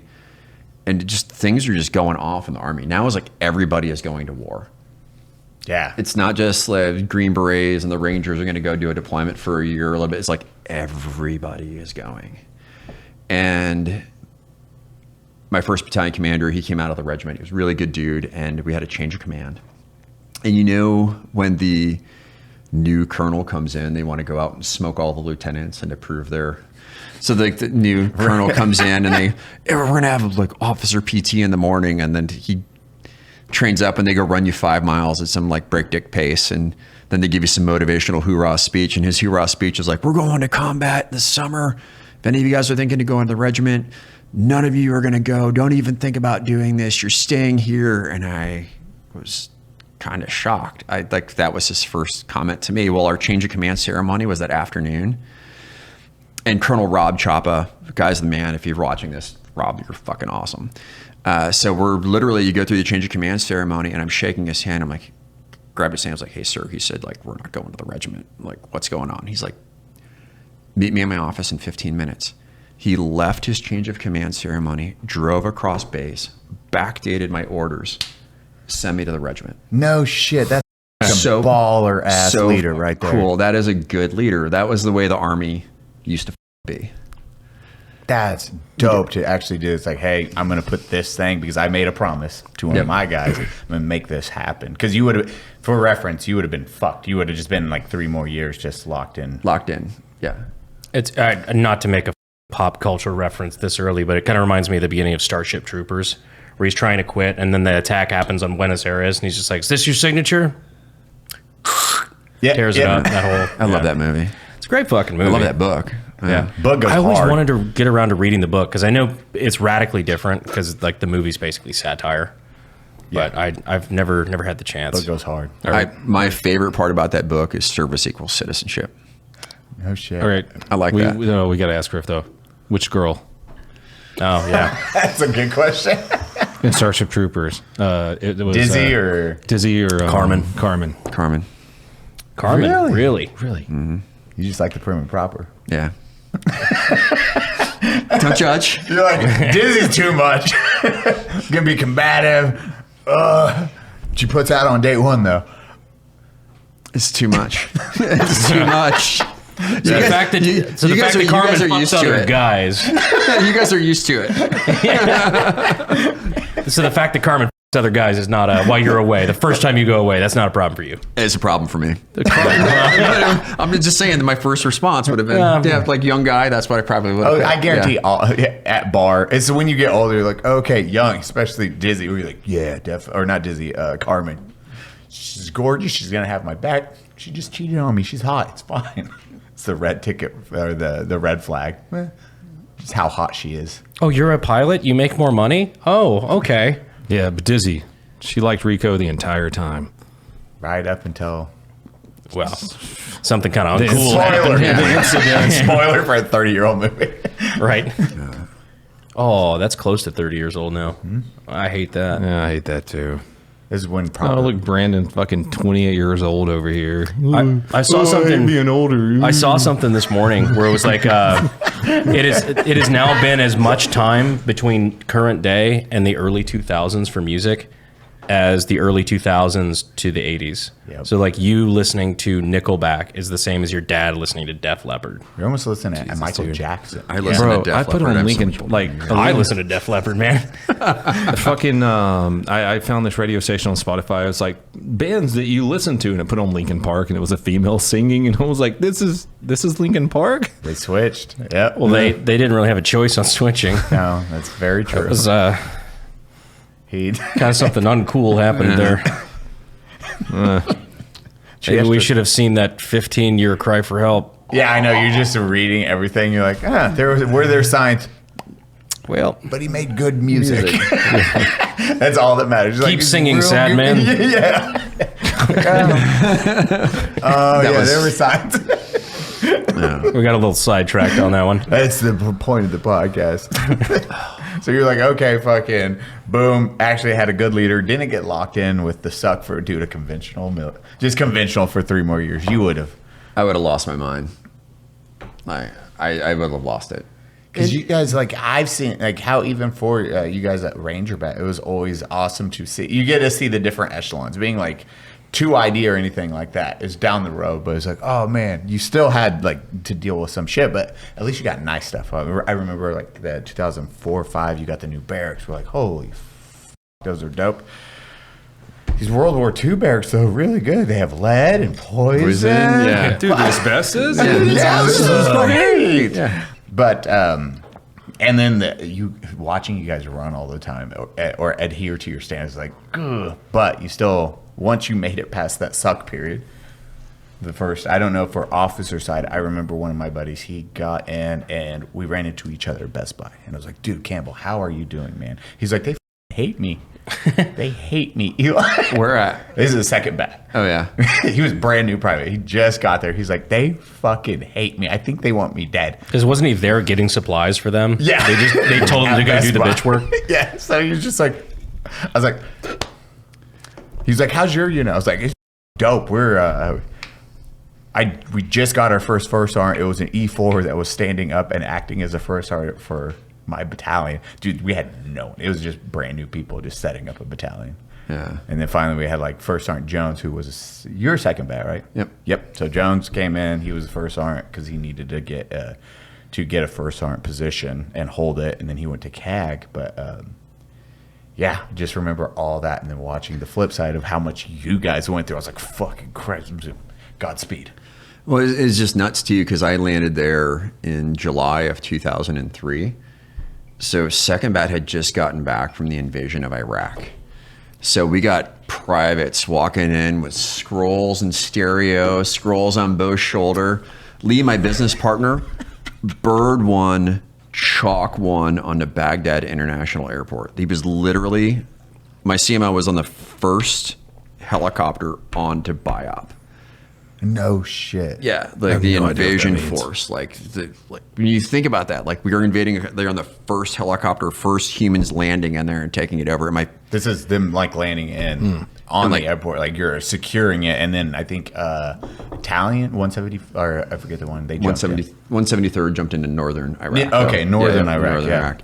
So you kind of don't know if it's going to be Normandy or, you know, just holding a gun to a secretary. That's sort of like, could be anything. So I'm only repeating the story from hearsay because obviously I wasn't there from it. But what I do know is I got to drink a lot of Johnny Walker Blue Label. Because the first thing the Rangers did, it was they secured all of the fucking bars in the airport. They stole a fucking truck. Acquired.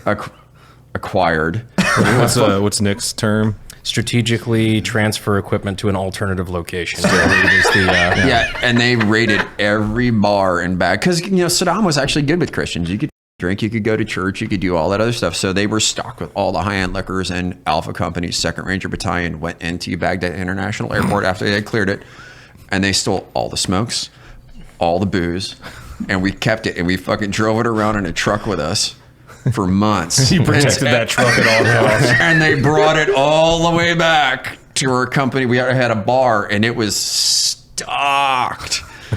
You had the company bar. Yeah, you had the company bar, right? And the first sergeant had a jump light switch in his office, and like when it flipped on, the jump light next to the bar door would go from red to green, and everybody could roll in and just drink. Because that's how you keep young guys from not getting DUIs, is just have the bar in the barracks. Mm-hmm.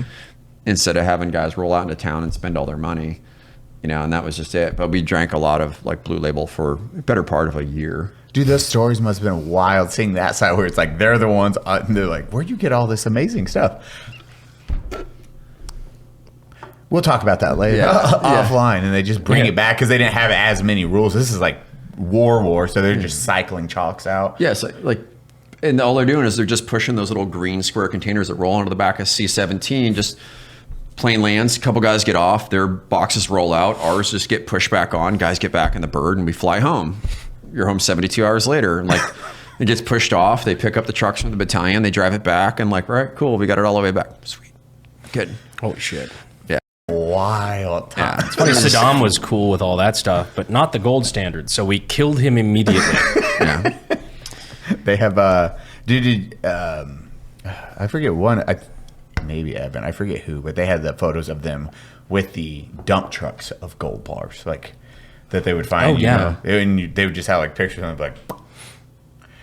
And wild conventional army would rotate afterwards, and everything was already like picked clean at that point. I was about to say, sir, I have no we idea found where that 300 gold bars. Oh, you found 200 gold bars? Yes, sir, we found 50 gold bars. Such a shame. What are you going to do with 30 gold bars?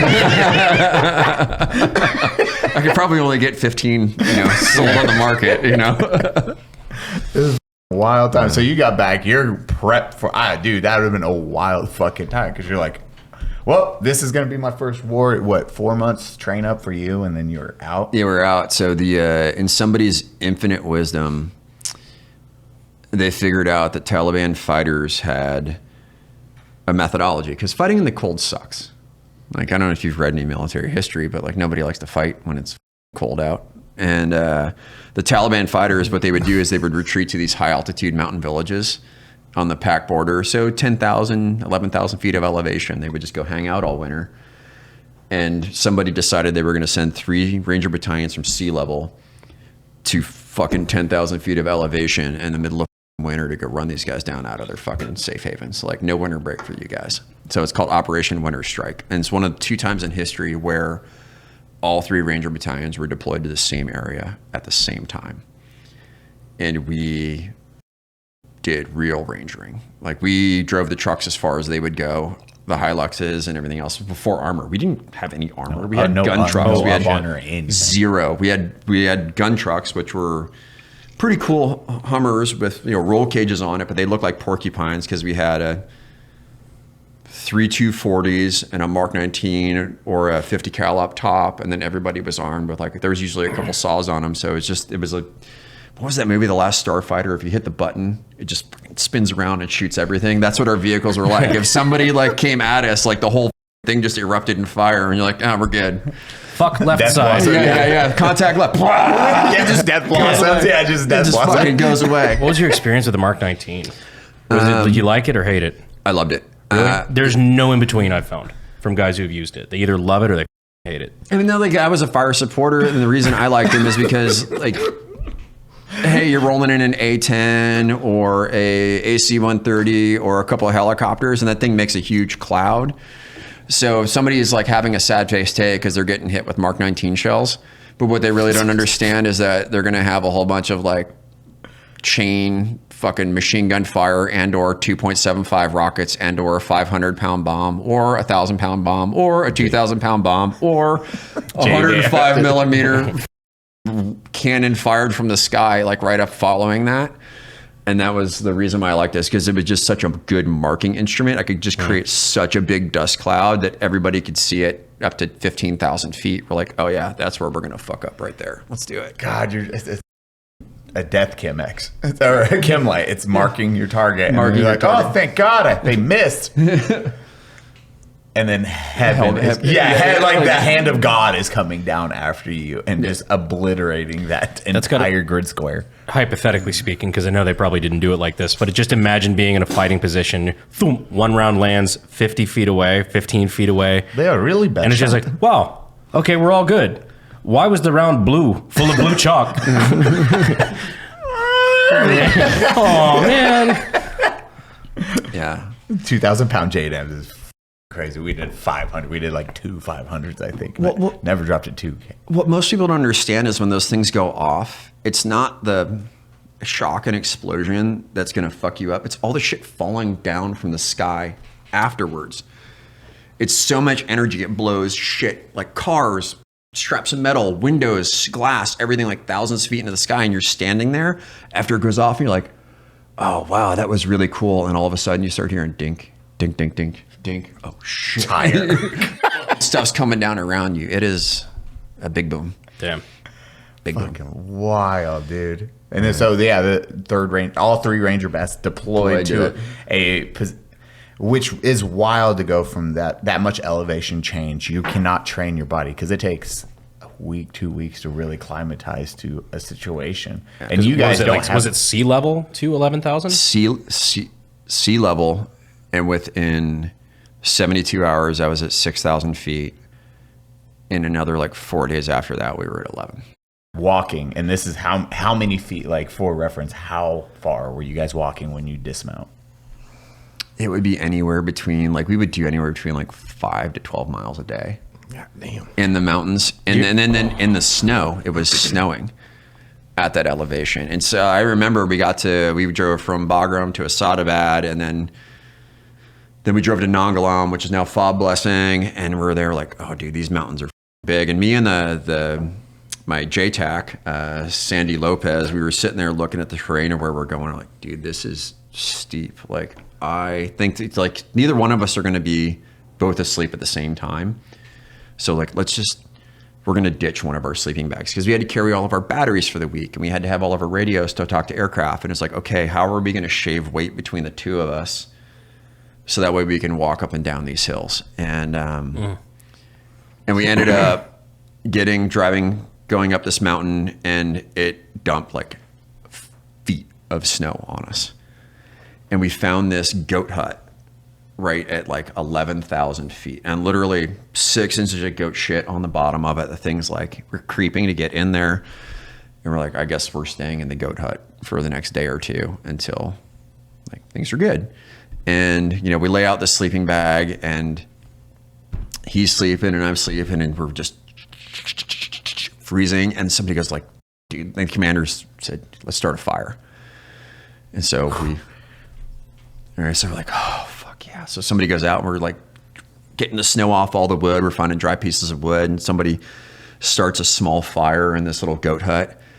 The smoke floats up, hits the lid. And you know, like when you're inside an enclosed space and you can see a layer of smoke? 10,000 spiders minimum descending out of the roof of the goat hut. Oh, fuck. Platoon of screaming Rangers.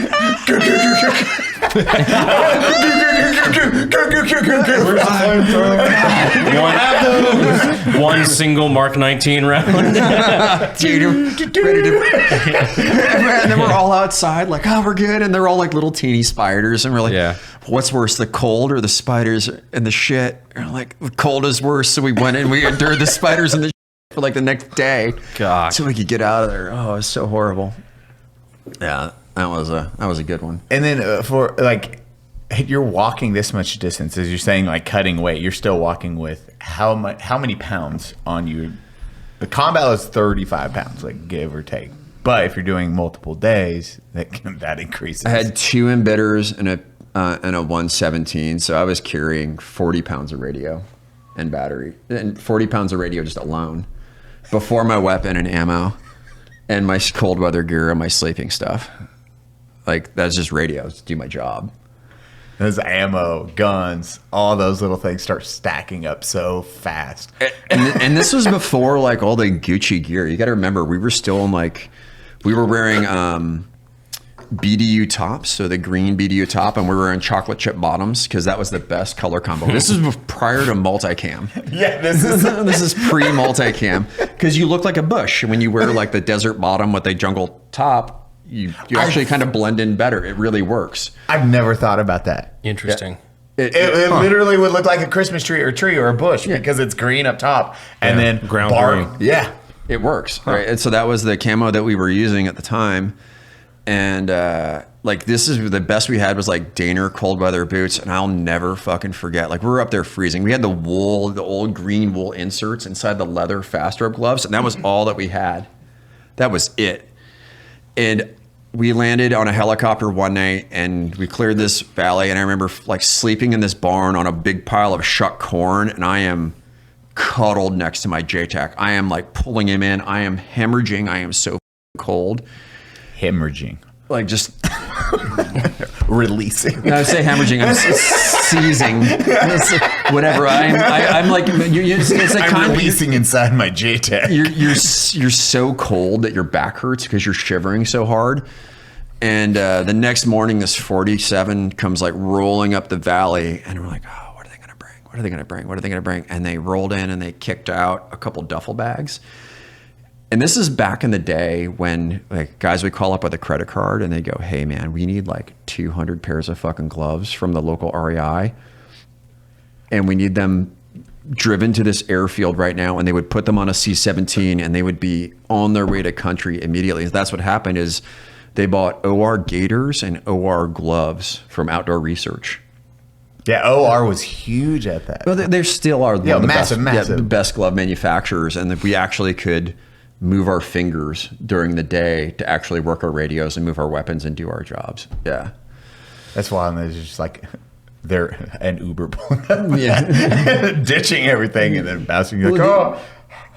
Well, we were so high elevation, the helicopters couldn't land. They had to keep a forward momentum, you know, to get in and get out of the valley and then turn around and get back out. And they were just like kicking it off as they rolled. Why couldn't they land? We were at so high elevation. I think we were like 11,500 feet. Because I don't know. What about the elevation prohibited that from landing? It's the thin air. Yeah, thin air, and I think how the gas, like the motor, it's it's like very rich, or it starts.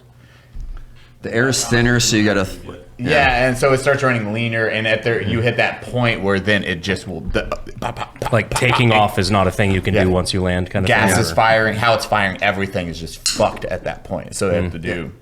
Like come in, and we were at the range limitation where they would stop and get fuel. They would climb to elevation, fly out, and we're like right at the fringes of where they could get to us. They drop it and turn back around and fly out. It was a wild time. So what did they drop off? Outdoor Research gloves and gaiters. Yeah, and then oh God, this is the best things ever. Put some on my feet. Dude, yeah, it was weird. When I got back, Jordan Wong, one of my racing buddies, he was CMO of Outdoor Research. When I said, I was like, "Oh fuck, your gear's thank you." Overseas, we use the out if we were allowed to. He was like, "Oh, cool, man, cool, yeah." Yeah, but we were so far out that we were buying all of a village's winter rations from them. So we would you have a platoon of Rangers rolling into an Afghan village with like 50 or 60 people in it, and they've got all of their rice and stuff stored for the winter. And we're like, all right, here, dude, here's a few $1,000s. Oh, and they're selling they're selling it to you. But you realize like they don't have food for backup. They don't have backup. That's what's wild. But they don't care because they know how much they can go into town. They'll just send somebody in like in a week, right? And they'll go get more, which is fine. But I'll never forget, we came back from patrol one day and we walked into the hut that we were staying in and there was a sheep like running around. I'm like, oh, it's super cute, right? And I just pick it up and I got this photo of me like holding this sheep next to my buddy. Oh God. And I set it down and it runs around the corner and the guy's hut it was, we called him Grizzly Adams. And he looked like Grizzly Adams, an Afghan Grizzly Adams. And he had this Christmas knit sweater that probably got donated by somebody in America at a Goodwill. And he grabbed the sheep, opened the front door, 18 inches past the front step, slit the sheep's throat, blood everywhere, cuts its head off, drags it back inside the house. And I've never seen an animal skin this way. But he cut around the butthole, and then he took his hand, and then he shoved his hand between the finger and the meat. And he like worked his way all the way around. And then he like pulled it out like a sock, and then like hands it to his wife to cook. No soap, no clean water anywhere, didn't clip his fingernails, whatever, right? And then like that's what we're eating with him for dinner that night. Yeah. And like, dude, hey, take it. Nah. And that's how you got your first case of dysentery? How many times have you had? I've had it twice. No, that trip I thought I was gonna die. We were coming back. We were actually going home. So this is at the very tail end of the deployment. We made it all the way back from all of these like harrowing adventures up in the mountains. Yay, fun. So we're in Asadabad. It's kind of warm, and I'm like walking back to the truck, and there's my JTAC bustle like on the ground, in the fetal position with his pants down around his knees and a pool of shit behind him on the ground.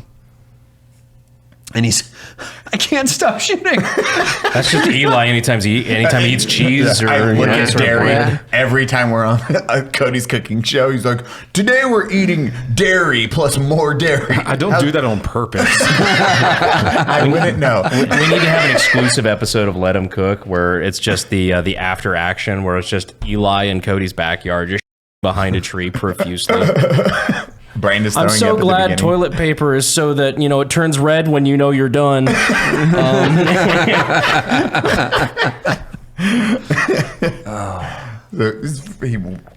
and out. Down and out, hit it. right? So I call the medic and I'm like, hey, what are we gonna do? So we load him full of like Phenergan and Imodium, right? We get him to stop crapping himself. We give him the anti-nausea pills, and he was our driver in our truck. So it was it was the JTAC, the commander, the RTO, and myself, the four of us in a Hilux, and we were driving from Asadabad to Bagram, and this is like the trip we got to make to go home for Christmas.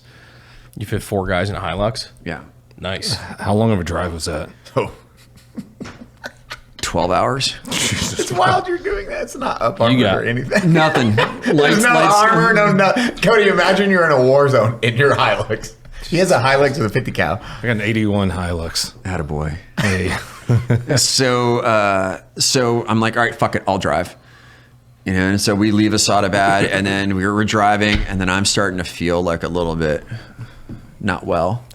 The tingle, right? And I'm starting to feel like in the back of my jaw, and I'm like, fuck. Right? And we have one of those before we pull into Jalalabad. Anytime you pull into a city, you're automatically you're going to stop outside the outskirts. You're going to make sure all the drivers are secure. You're going to check all the weapons. You're going to do everything else before you go into an area where you might make contact. And I look at my commander. I'm like, sir, like, I'm going to tell you, like, I think I'm about to be non-mission capable. I don't think that I'm going to be able to drive this vehicle. And my commander at the time, he was an asshole. Like, he was the worst commander I've ever had in my entire life. Was my first company commander in the Rage Regiment. He was a dick. They fell up. Yeah. And like, this guy was so bad. He used to, like, we'd be on patrol and he'd just sit there and like tell me shit about me that he hated about me. Like, he was just not a good person. That's motivating. Yeah, really. Like, he's not a good dude. And he almost got cleaned off the side of a mountain by like this rock. When somebody goes, oh yeah, rock, and it's falling. Like, no, there was a huge boulder falling, like big. Right, I'm watching this motherfucker come down the hill, and it's about to hit my commander, and I'm like, fuck yes. Dude, this is awesome. You're like, I am not yelling out to say watch out. He does love me. And like, the commander like turns to the side, the rock sails between me and the RTO. And the RTO and I both hated this guy. And like, it fucking sails between us. And the only thing that was like, there's a 1,500-pound rock that just sailed past us at 40 miles an hour. And we're just disappointed it didn't clean our commander off the side of the fucking mountain. And so he starts yelling at me. And I'm like, sir, like, I'm telling you, I'm not going to make it. Like, not a good drive. And so he's got to drive, right? So a commander driving. Gross. Yeah, gross. And so I'm riding shotgun. The RTO's behind me. The JTAC is in the back corner, and he's just finally starting to like wake up, from his issues. And when you drive into Jalalabad from Asadabad, the first place you hit is the meat market. It's where they hang the meat like on the side of the road for days, and there's that smell, flies and everything. And you still buy the meat. You still buy, and there's that smell. It's just it's like they throw the intestines out in the back, and you got all the fucking skin and all the stuff rotting. And that's the first section of town that you hit on your way in that hits me, and I am out to my waist, out of the Hilux, heaving, doing everything that I can to keep myself from shitting myself. And my RTO has got he's got his window down too, and I'm heaving and I'm looking at him and he's just laughing at me. And I'm like, you. And I get to Jalalabad, we pull into the air base, they load me full of Phenergan and Imodium too, they throw me in the back, and then I don't remember the most of that drive on the way back. But we finally, we made it to Bagram. I think we went through the, what is that pass between Bagram and Javad? but it's one of those like weird like switchbacky Windy, oh, ones. yes, snake roads where it's death. I kind of woke up in the middle of there and I'm looking over like I don't want to go off that and die. Yeah. Like, What's the Jake Gyllenhaal movie that just came out with the Terp? The guy starts with an R. Guy Ritchie movie. Yeah. Oh, The Covenant. Covenant. That's what you were like. You were the Covenant, or you're like coming in and out of consciousness as they're driving you. They're like, it's okay, you're gonna make it. Yeah. I hurt so bad though. God, it's wild. Yeah. So then like we were home and it's that back then it's just so weird because this is before post-traumatic stress disorder or TBI or any of that. All of those things. And, we literally drove the trucks in, cleaned them up, did our AAR, handed off to a different battalion, got in our C-17, and literally I was sitting on my couch 24 hours later.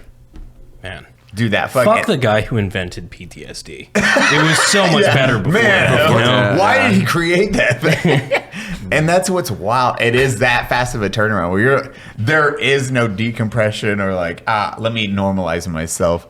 So you're just there at home on your couch with family, not with family, with friends, and you're like, I think we talked about this on the podcast before. We're talking about just like the Roman wars and things where like people would go to war, they'd see a lot of death, they'd see their friends die, and then they would have a several week walk home, several months where they are walking home with their boys and kind of like coming down from that before they get home versus just stepping off a fucking plane. Yeah, you get to connect with your friends, you get that decompression period for months, you get to talk to your buddies, you get to mourn the death together, and then you get to celebrate. You have like that entire process through months of walking home from like a bloody battle. And this is go get the milk. And you're like, I don't trust anyone right now. Who'd have thunk it? Technology accidentally makes our lives worse in unseen ways before. That's crazy. There's a guy that talked about that one time. The Industrial Revolution it was a giant mistake or something like that. He was a big fan of voting by mail.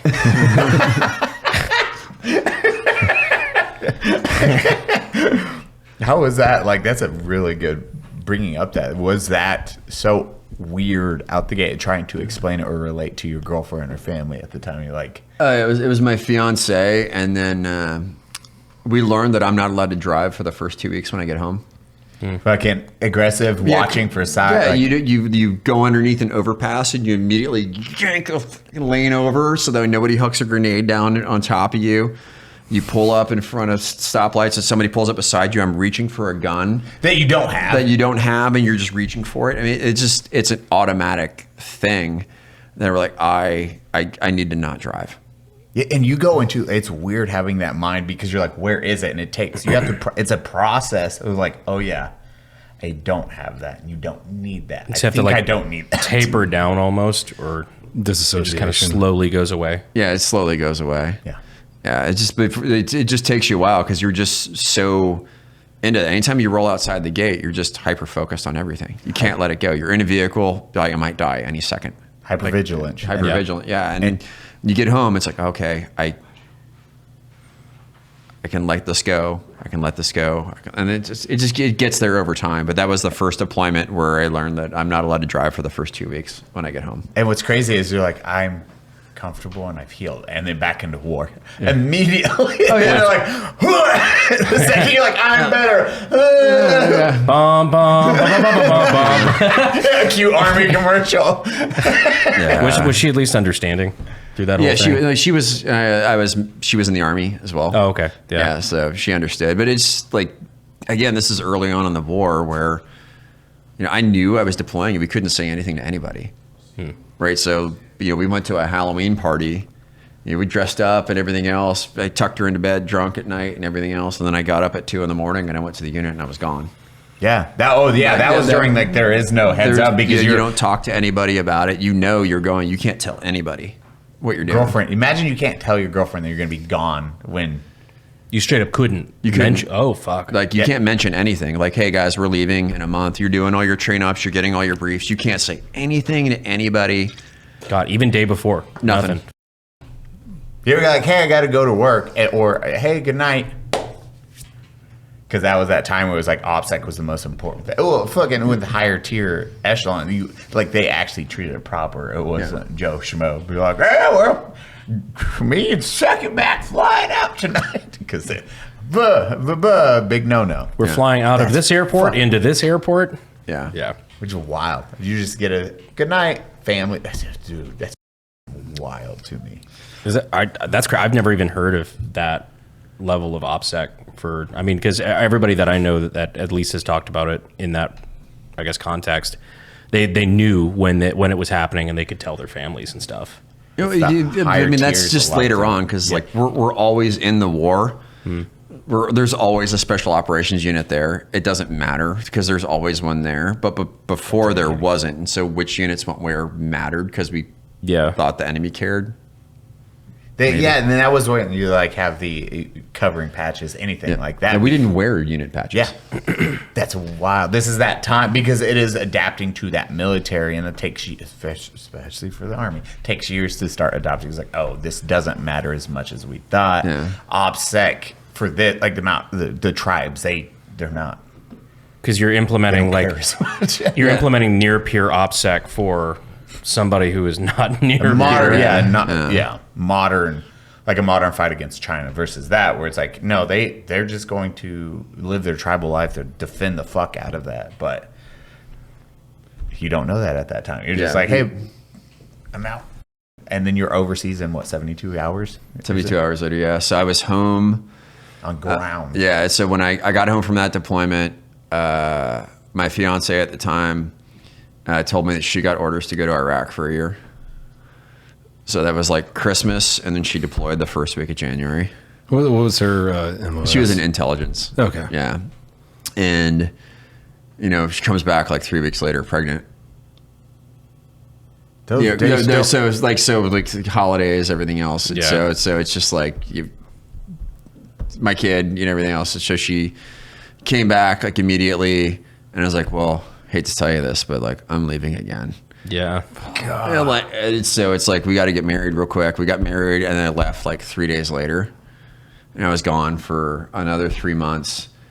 We were down in the Coast District on Salerno, and so we were doing like the whole like PAC border security against the Taliban creeping across and everything else. And that was the first time we were really understanding how. I think we kind of understood before, but now we were really thinking about how Pakistan was fucking with us and like funding guys back and forth across the border. So we were doing a lot of like cross-border work, and that was a high adventure deployment. That was a good time. What was one of the craziest things that happened during that one? We had this one objective that had like a tower on it, and they told us that there was a Dishka in the tower. And if for any people who don't know, a Dishka is a 12.7 millimeter like fuck you up gun. I've always wanted to fire one. I've never gotten to fire one. I've always wanted to fire one. Do you want to? I've always wanted to fire a Dishka. Can we do that in December? Yeah, dude. Please. We just I need to finish repairing mine, but I've got one. I've never shot it. Because whoever rebuilt it was just a shithead. But I've always wanted to fire one. Like when I got FU money and I can go back to Afghanistan, I'm like, we're getting a Dishka, right? And we're going back to Afghanistan. We're gonna get like a valley, and I'm gonna go have fun for a day. Like as much ammo as I can buy, I'm gonna put some goats out there. Yeah, give me a cow. Let's go. And I've always wanted to fire because I've seen them lined up against us. We've captured tons of them, and I'm like, that looks like a badass gun. And very neat, especially when you realize it's like a World War II thing. Yeah, don't we? But they work. It doesn't matter.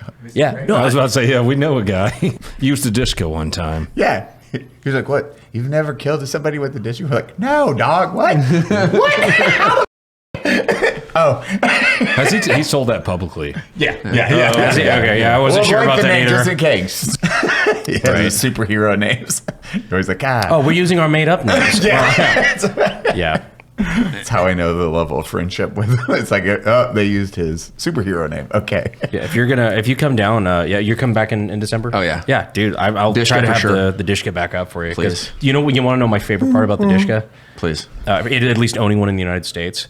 The one of the only types of ammo that's available for that, because 12.7 by 108 is just, it's barely not 50 cal. Where like it's just not interchangeable, but it's almost identical.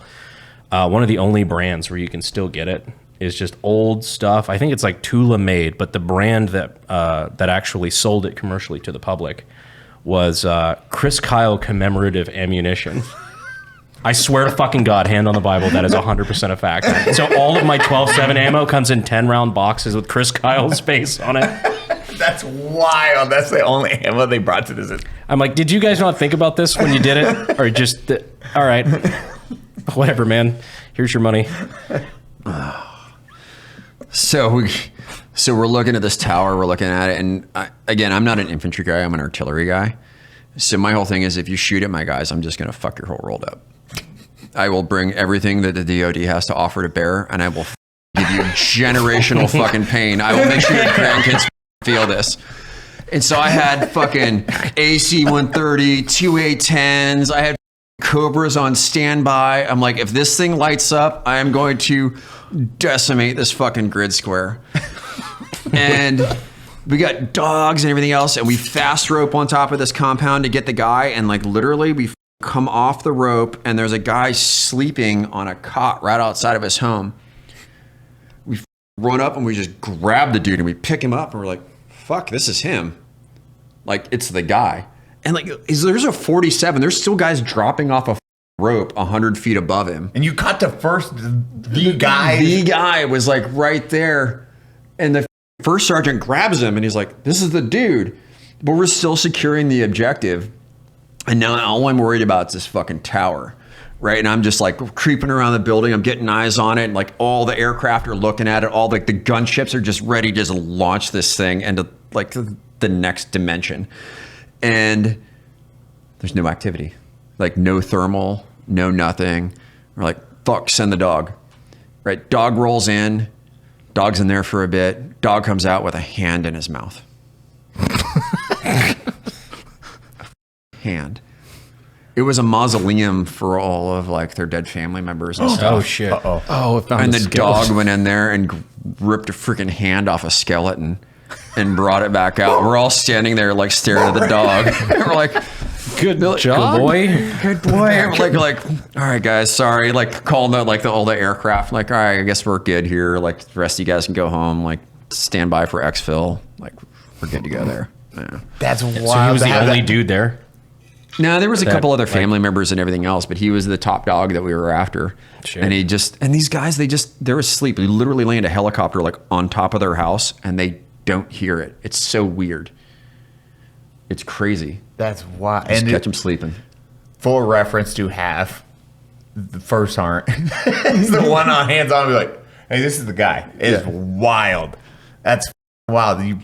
No clearing of the little village or anything. You're just the first guy. You're like grabbing. You're like, oh shit. Literally off the rope, you turn and you see a guy sleeping right there, like 10 steps, grabs him, pulls him up, and is like, oh crap, this is the guy, right? And Rangers are going past him into the house and everything else, getting everything else done. And then we're still clearing the outbuildings. There's a Camo like floating around somewhere, just a good time. Yeah. God, that is wild. I just love the stories. It's the most interesting part. We were talking about, you've lived a crazy life. I always like hearing the different experiences because you guys did a lot more direct action raids. Like that's all we did. Yeah.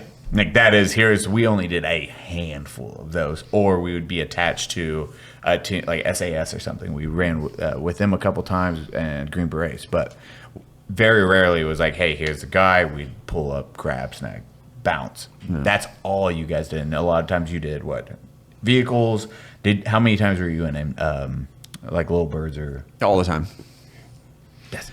No, all the time. Like we didn't do the Little Bird stuff until we were in Iraq. So I came back from that deployment, and we lost a dude during that deployment. It was pretty traumatic. And came back. I was home for a month, had my honeymoon.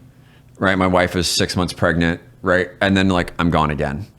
And they were back to Afghanistan, and we were in the TST mission, which is the time-sensitive target.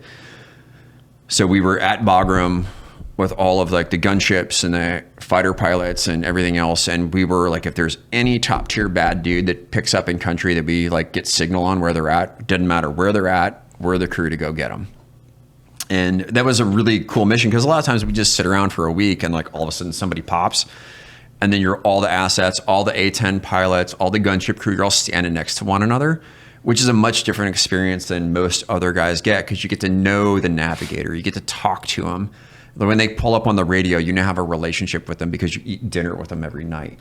It's much. There's rapport being built. With them. And it's the guys in the sky, and they know you, and now they care about you on the ground because they know you by voice, and it's much different. And they know, oh, hey, this is the younger fire, FO, so they work with them on the ground because younger guys, it's complicated. You're dealing with a slow-moving AC-130 gun trip hanging left-hand circles, and then you get an A-10 that might check out, and then you get an F-16, and they have different capabilities, and the young guys just don't know what the pilots are, so they pull them in, and like, we'll go sit in the aircraft, and the pilot's sitting there is like, hey man, when you tell me this, I'm literally flying 400 miles an hour, and I'm looking at this screen.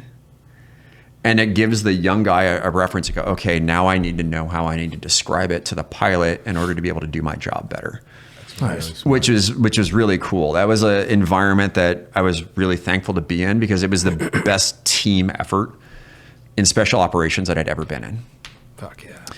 And so we get this one objective, and it's like north of Cal, it's just near the PAC border. And my JTAC, so the JTAC is the Air Force guy, because this is before Army guys are allowed to drop bombs off of Air Force planes. So I was in the first wave of guys that was actually certified for that in the GWAT. Before, you always had to have an Air Force guy with you to say, like the JTAC, to say, yeah, Air Force plane, this is cool, this Army guy is calling in this bomb. And attached at your hip. Yeah, so like his name's Sandy. He's my daughter's godfather. Like, we're just thick as thieves. We've been friends like forever. Close rapport. And we always used to think like, what snacks are we going to bring for the way back? So every night, like, it was his job or my job, his job or my job. And my thing on deployments is like his wife always sent him candy, so I'd always like raid his hooch and steal all those Jelly Bellies. Hell yeah. One team, one fight, motherfucker. Yeah. And so we hit this objective, and it's a really steep terrain, and the Rangers, and I think it's fine now, but like back then it was, you always have Rangers working with like a tier 1 group, so it's either the Navy guys or the Army guys. And on this deployment, we were working with the Navy guys, and there's always animosity between Army and Navy. And so this is one of those things where we go in and we're going to do an objective, but we're going to plant a listening device right on the objective. And so we put 100 guys at risk to go, faux hit an objective to go plant a listening device. Well, if an Afghan guy's got 7 things, if there's 8, he's going to notice, kind of deal. Yeah. Right. And then you got to go in like a couple weeks later to go recover it, to hear what it's got to say. Because this is before like all of the... Mohammed, when do we get flat screen? Yeah. Just trying to plant an extra object. Like, and again, who guys, left on the goat?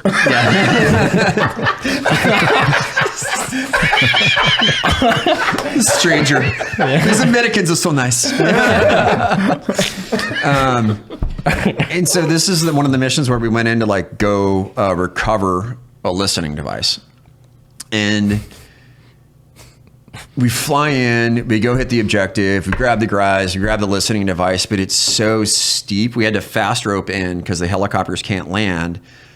And then like now we're kind of scrambling around the objective because sometimes you just got to chase guys between houses and units are kind of spread out and you got to tell the helicopters where to come in at. And we were the last group of dudes to get picked up because we were on the steepest terrain, and the Black Sheep platoon sergeant, Brian Stover, total badass, former RRD guy, came in, was our platoon sergeant, and he runs up to me. He's this just huge dude, and he's like, I'm going to bring this helicopter in. And he's like, you got him on the radio? I'm like, yeah, I got him on the radio.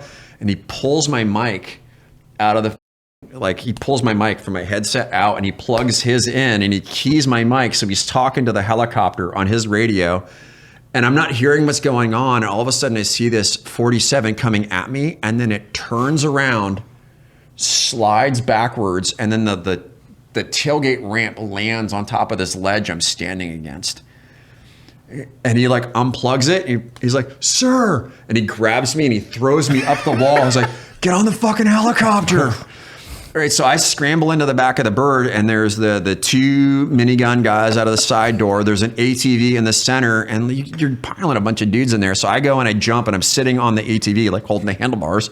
Yeah, because everyone's stacking around. Right? So I'm between the minigunners, and then under night vision, when those rotors are going around, there's a lot of ferrous material in the dirt, and the rotors hit them, and you can see that flash. Like sparkles. Under your nods, and I'm looking out the side, and I'm like going, oh yeah, there's the sparkles, and then I look down the back, and the crew chief of the freaking helicopter, the pilot's name was Andy, I know that for sure, but the crew chief was like hanging out the back, and he's like, yeah, a little more, because as more guys get in it, the helicopter starts like weighing down, so he's got to apply more throttle to get it back up, and the rear rotor of this freaking 47 was like, this is the ledge, this is the rotor. They had like literally 1.5 feet of distance off the rock wall, and it's changing, and it's changing because Rangers are just jumping in. He's like, yeah, little, and like pilot, cucumber, fucking cool. A little bit more. You can't see what's going on. He's like, yep, that's it. Yeah, a little more. Yeah. And then as soon as everybody's good, the sweet hops on. We got everybody. The whole helicopter like falls off the side of the mountain. And one of those, like, I'm so glad that I'm hanging on to the freaking like the ATV. You're the only person there who's got oh shit handles. I was like, ah! Yeah, that was a moment for sure. And then Brandon's face during that story is like. Like he's worried. Yeah. Dude, that was. Well, spoiler alert. I know he's fine, but like, it's still, dude. It's like a movie. You're like that. That's crazy, man. I was like, oh, I swear, like that was one of the I had to unclench and like let go of the seat out of my culo after that, because I was pinched into that seat. And I love how you use one word in Spanish and you look straight at me. Yeah. Culo. Yeah. Hello, Mexican man. Yeah. It's very inclusive. I appreciate it. You must speak Spanish. Puedo hablar, you know? Un poquito. Fuck, dude. Hablo mucho.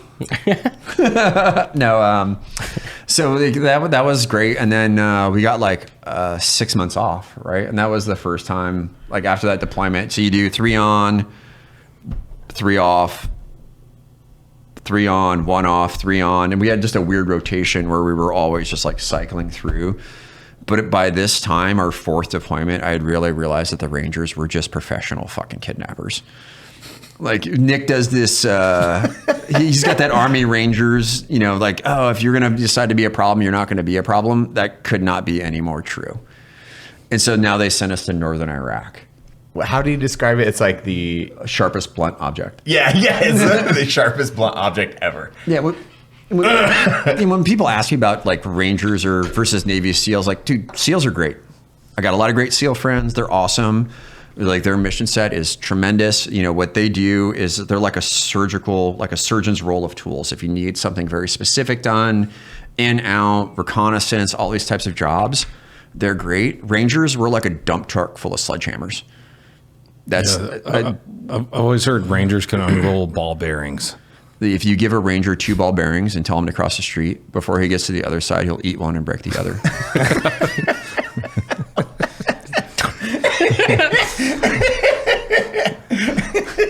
Like, it's fucking true. It's just it. It's a hell of a mission statement. Yeah. Me hungry. Me broke other. And so then we get to Iraq, and this is the first time that we got to work with the Army Tier 1 guys. And I will have to say that was a world of difference. You're like, wow. What was the biggest shift for you? The biggest shift is they actually talked to us. You build a good rapport. Yeah, and it was, you know, Kyle Lamb, Viking Tactics, so he was the... Dude, I love... Kyle's one of my favorite humans. Kyle, love you, buddy. Did he make you throw a rock with the left hand? No. It's one of his favorite things. It's now part of his Viking Tactical, and we go hang out with anyone. He's like, oh, yeah, hey.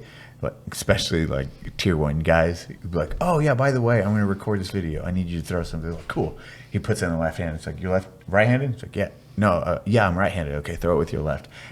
no matter what, you look like a bitch. Like he has this compilation, like the hardest dudes trying to throw with their left hand. He's like, thank you. That's all I wanted. And like Kyle was amazing. Like we got to interact with him, and he was just a tremendous leader. You know, a lot of those guys from that Army unit, they come out of the Rangers, and so they have a lot of rapport. They know, sometimes they know guys, and they're like, yep, look, young Rangers, you don't know this.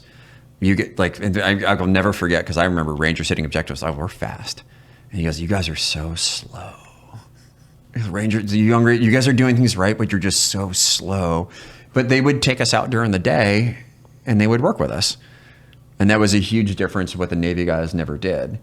And we fucked up Northern Iraq during that deployment. If there was anything in Northern Iraq, you were gone.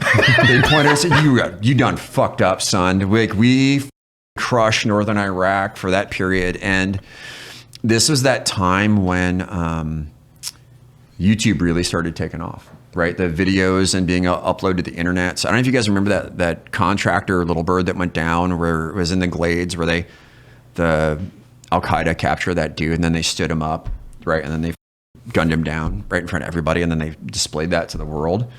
That happened like on our deployment. No shit. And we're like, okay, those now really fuck up shit. You're around, you're going to find out. And we did not around that deployment.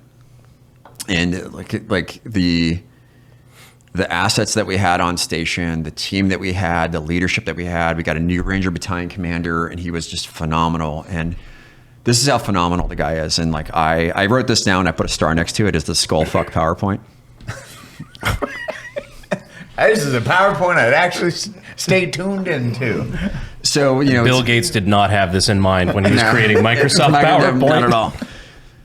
So you have a tactical operations center, and the commander sits at the center, and then you have his right and left hand man. Then it goes around in a circle, and you have all the displays with the UAV feeds on it and stuff. And hey, can you grab me one while you're up there, please? Yes, what would you like? A beer.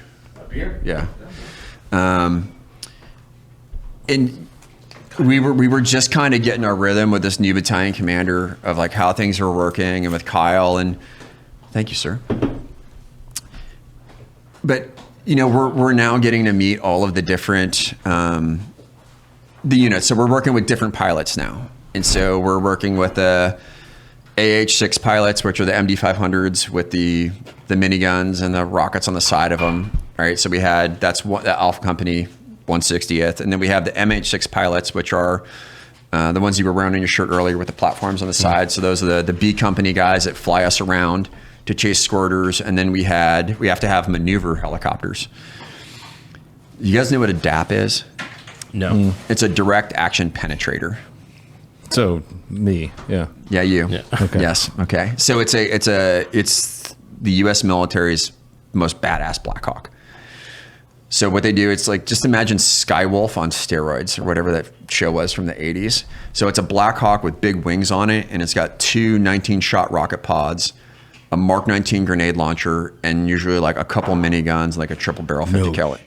And the purpose of that platform is when you invade a country, these things fly like 15 feet off the ground, and they roll in and they look out all of the surface to air missile sites, all the SAM sites, all the radars. So these guys like skim and low to the ground, and they are loaded for bear. And if you're popping a radar or you get a SAM missile, they're going to your shit up. It's bothering me. I don't know the name you're talking about. Airwolf or something like that? Airwolf. What was it? Airwolf? Airwolf. Okay. I didn't remember. You're going to have to watch some video. Yeah. How long have the DAPs been used? Dude. Just like since the start of the invasion? Or? Yeah, they've been around since the late 90s, I guess. No shit. Yeah, maybe even older. That sounds rad as f.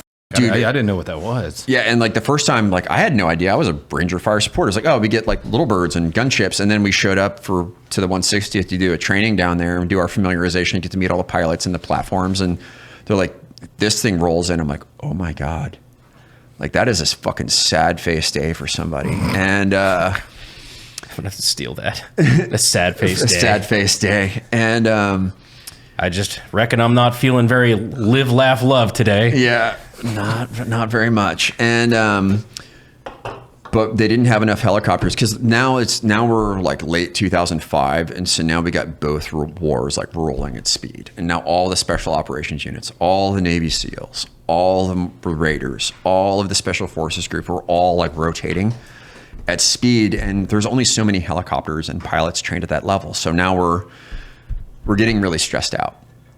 And unfortunately, what they had to do is we needed lift helicopters to move us around. So what they did is they neutered the DAPs. They made them transport for us. So they took the wings and the guns off of them. And that is the most emasculating thing you could do to a DAP pilot, is to take their guns off. Because they had to carry us for weight.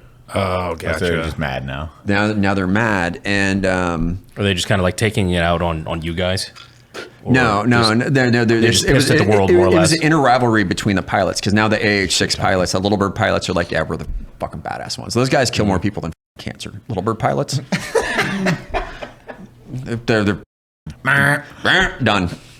And so we're going around, and when a new battalion comes in, like you got all the new staff officers and everybody else, but usually they don't rotate all the units over at once, so that way you get some sort of like overlap. And the first night you get there, there's a PowerPoint brief, and it's like, hey, sir, we've got this many Little Birds. Here's what we're carrying for ordnance. Here's our flight time. Here's this. Here's our pilots. Here's everything that we can do. And, just basic capabilities brief. And the Little Bird Chief Meehan, his name was Meat, is what we called him. He's a big freaking dude. You could barely cram him into a Little Bird, but he was the best pilot I have ever seen. And he gave the brief, very professional, sits down. And then the DAP pilot gets up, Captain Brown, Matt Brown was his name. And he stands up and he gives the brief, and he thinks he's going to be funny. And he's like, I just want to say on behalf of the 160th and the Mighty Little Bird, you want to say thank you. And do you guys remember that ringtone from the 90s? Like, bing, bing, bing, bing, bomb, bomb, bomb, bomb, Blue Frog? Yeah. What is it called? Blue Frog. Blue Frog. Crazy Frog. Yeah. Crazy Frog. Yeah. Yeah. And so that's like, everybody makes fun of the Little Bird because it just sounds like me. It's the go-kart of the it's sky a ghost guard of the sky, right? And so everybody kind of giggles and laugh at Chief Meehan, just quietly like sits there, right on, carries on. So every night, everybody's got to give like their capabilities or status. If you got something down, you got to work on it, like what your priorities are, blah, blah. And so Chief Meehan says, hey, yes, I want to just say, like, I want to thank, Captain Brown for inspiring us and getting a little bit of, respect for one another. And we just wanted to say what we think of DAPs. And it fires up with the same PowerPoint. Bing, bing, bing, bing, bing, bing, bing, bing, bing, bing, bing. And then all of a sudden it fades into this girl absolutely getting skull. Makeup running down the face, whole Miss Pac-Man. Right? And then this guy pulls this monster dong out, whaps her across the face, comes on her face, and then it fades in. DAPs suck. And here you have this CW5 standing there, just completely professional, big pilot mustache, big dude. He just sits down. And everybody in the talk is just, Commander, cool as a cucumber. Next slide. Let's go. This story gets better. So, like, as, one team, one fight. Like, no. Nope. Moving on, right? And that was back in the day. That's how the Army used to be. You could joke about shit and nobody cared, right? It was fun. You guys were killing people on a nightly basis. You could have some liberties with how you're going to live life and everything else. And so, war was proper. War was proper back then. It used to be a proper country. Yeah. But so as a Ranger fire supporter, you're always bringing in new privates, right? There are always new fire supporters coming in, and they've like, you got some kid coming in from California or Oregon or Tennessee or whatever, and you're having to explain to them, hey man, here's what a Little Bird is. And they're like, huh? And they just got out of RASP and they just don't know what they're doing. They're basic artillery fire support. And you go, hey dude, here's what a DAP is. Here's what a gunship is. And so then you have all these PowerPoint slides before you go work with them, and they have to memorize all the stats and statistics and all these other things. So you're always, whenever you're on these deployments and you get to meet the guys, you download the briefs. And so I just downloaded the Little Bird brief. And I just had it on my like unclassified drive. Get out of the Army. A couple years later, my wife, or now my ex-wife at the time, she went to work for a outdoor company that was supplying stuff to the military, and they were going down to the Special Operations Conference down in Tampa. And there's a company out of Seattle, and she's got her assistant with her who's like this really good dude, but he's just not into the military, doesn't know stuff. And they're on a plane flying between Seattle and Tampa. And she's like, okay, we're going to meet with, Green Berets. We're going to meet with the Rangers. We're going to meet with the 160th. And like, here's what they do. And so she opens, does all these slides, and she rolls through the fucking Little Bird slide, and they're in a plane side by side, laptop up, volume on high. And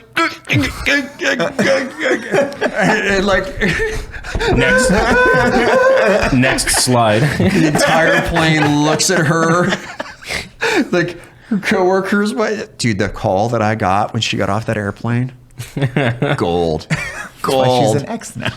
Yeah. Yeah. Look, I'm sorry, babe. Those military guys. Boys will be boys. Boys will be boys. This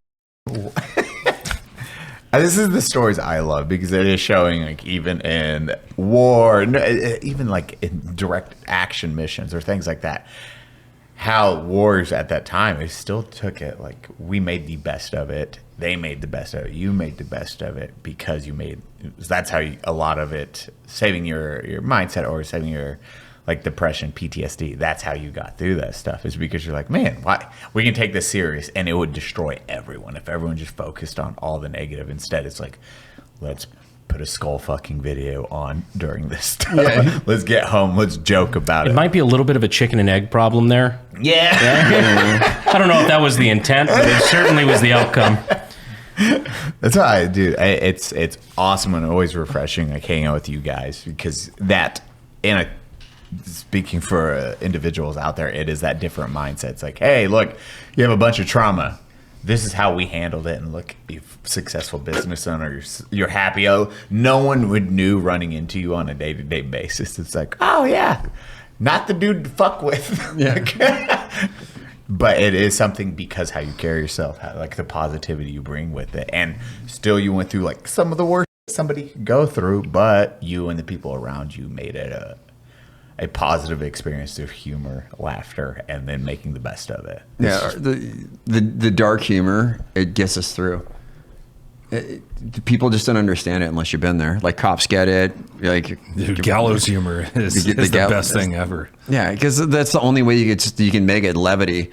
You walk into a situation and that would traumatize most people, and everybody's staring at it, but all of a sudden you hear somebody crack a joke, and you're like, okay, we can get through this, right? We can get centered and make this right. Yeah.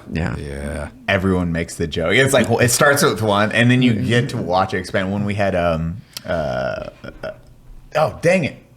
Jody on. When we had Jody on, that was Plachey. Yeah, when we had Jody Plachey on, watching how we went in, we're like, oh, and then he is the one that led the forefront on because we didn't know what jokes. Well, yeah, we were trying to be gentle with whatever the traumatic experience he went through, and then he just off the bat started being gallows as fuck with it. So we were like, okay, if homeboy that's went through all this can make these jokes, and then we start lighting. As soon as you realize, all right, you're the one who's willing to make the joke. All right, we'll pile on, but you don't know how to handle that very early on because you want to be as respectful as possible. Because the guy had gone through a lot, clearly, from a young age. But the minute he ripped those first couple jokes, the discomfort in the room immediately went away. Yeah. And that's what's always, and you see how positive they are and what they're doing in life, which is that you could be you could have this, it could be what holds you back or soul crushing experience, and then seeing him turn it into a light and laughter about it. Same for these stories that a lot of people, you flip side of somebody's PTSD version of the helicopter's blades, the rear rotors almost touching, it's almost touching, we were almost died, and instead you're laughing about that fucking thing. All right, I'm alive, everything is. You look at the pilot and he's like, yeah, it's fine, cool. You're like, okay, he ain't stressed. I'm not stressed. Yeah. Meanwhile, in 2024, people would be talking about their PTSD experience from sitting next to the person watching the PowerPoint on their fucking laptop on a plane. I just wasn't prepared to see that. Someone got skull fucked. People need to Yeah, harden it's up. called fun. Someone got unbucked. They look like they're having a great time. At least one of them is. Consensual. 9 out of 10. 9 out of 10. 9 out of 10. 9 out of 10 people enjoy gangbangs. I gotta use the restroom. You guys- Get it. Oh my god. Love just like the stories, just how Griff So, is like, good people. No, what is it like? Don't take life so fucking seriously because nobody gets out alive. Yep. Yeah.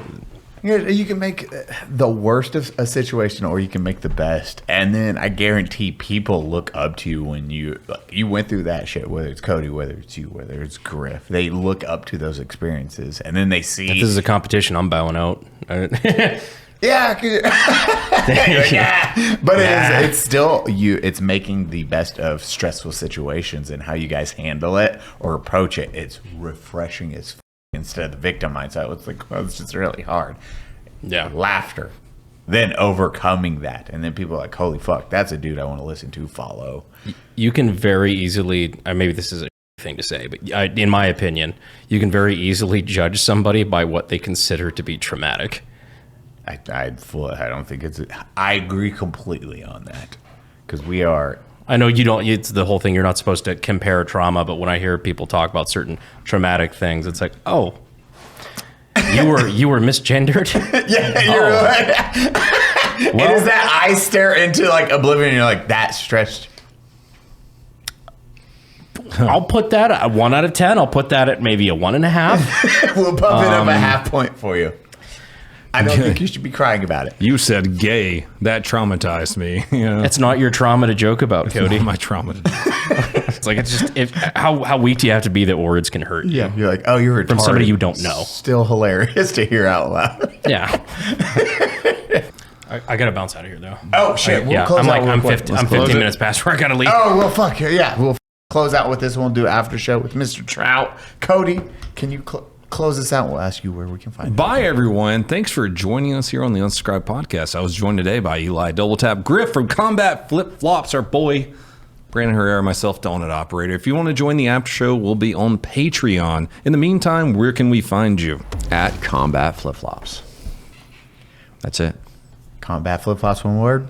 That's it. Combat Flip Flops, one easy. word. Easy. We'll put it right here, and then you can check out Unsub fucking shoes or whatever here. I'll just give you all the credits. Mr. Brandon has to go. He has a political thingy to do. Are we allowed to say that? You could say that. We'll see where that goes. Now stab him with it, Cody. He just say he's a politician now? Yeah. That will pass a metal detector, by the way. I know. Given that information, what you will. That's like ding. Da-da-da. Our next plane ride is going to be the funniest one ever. Oh, God.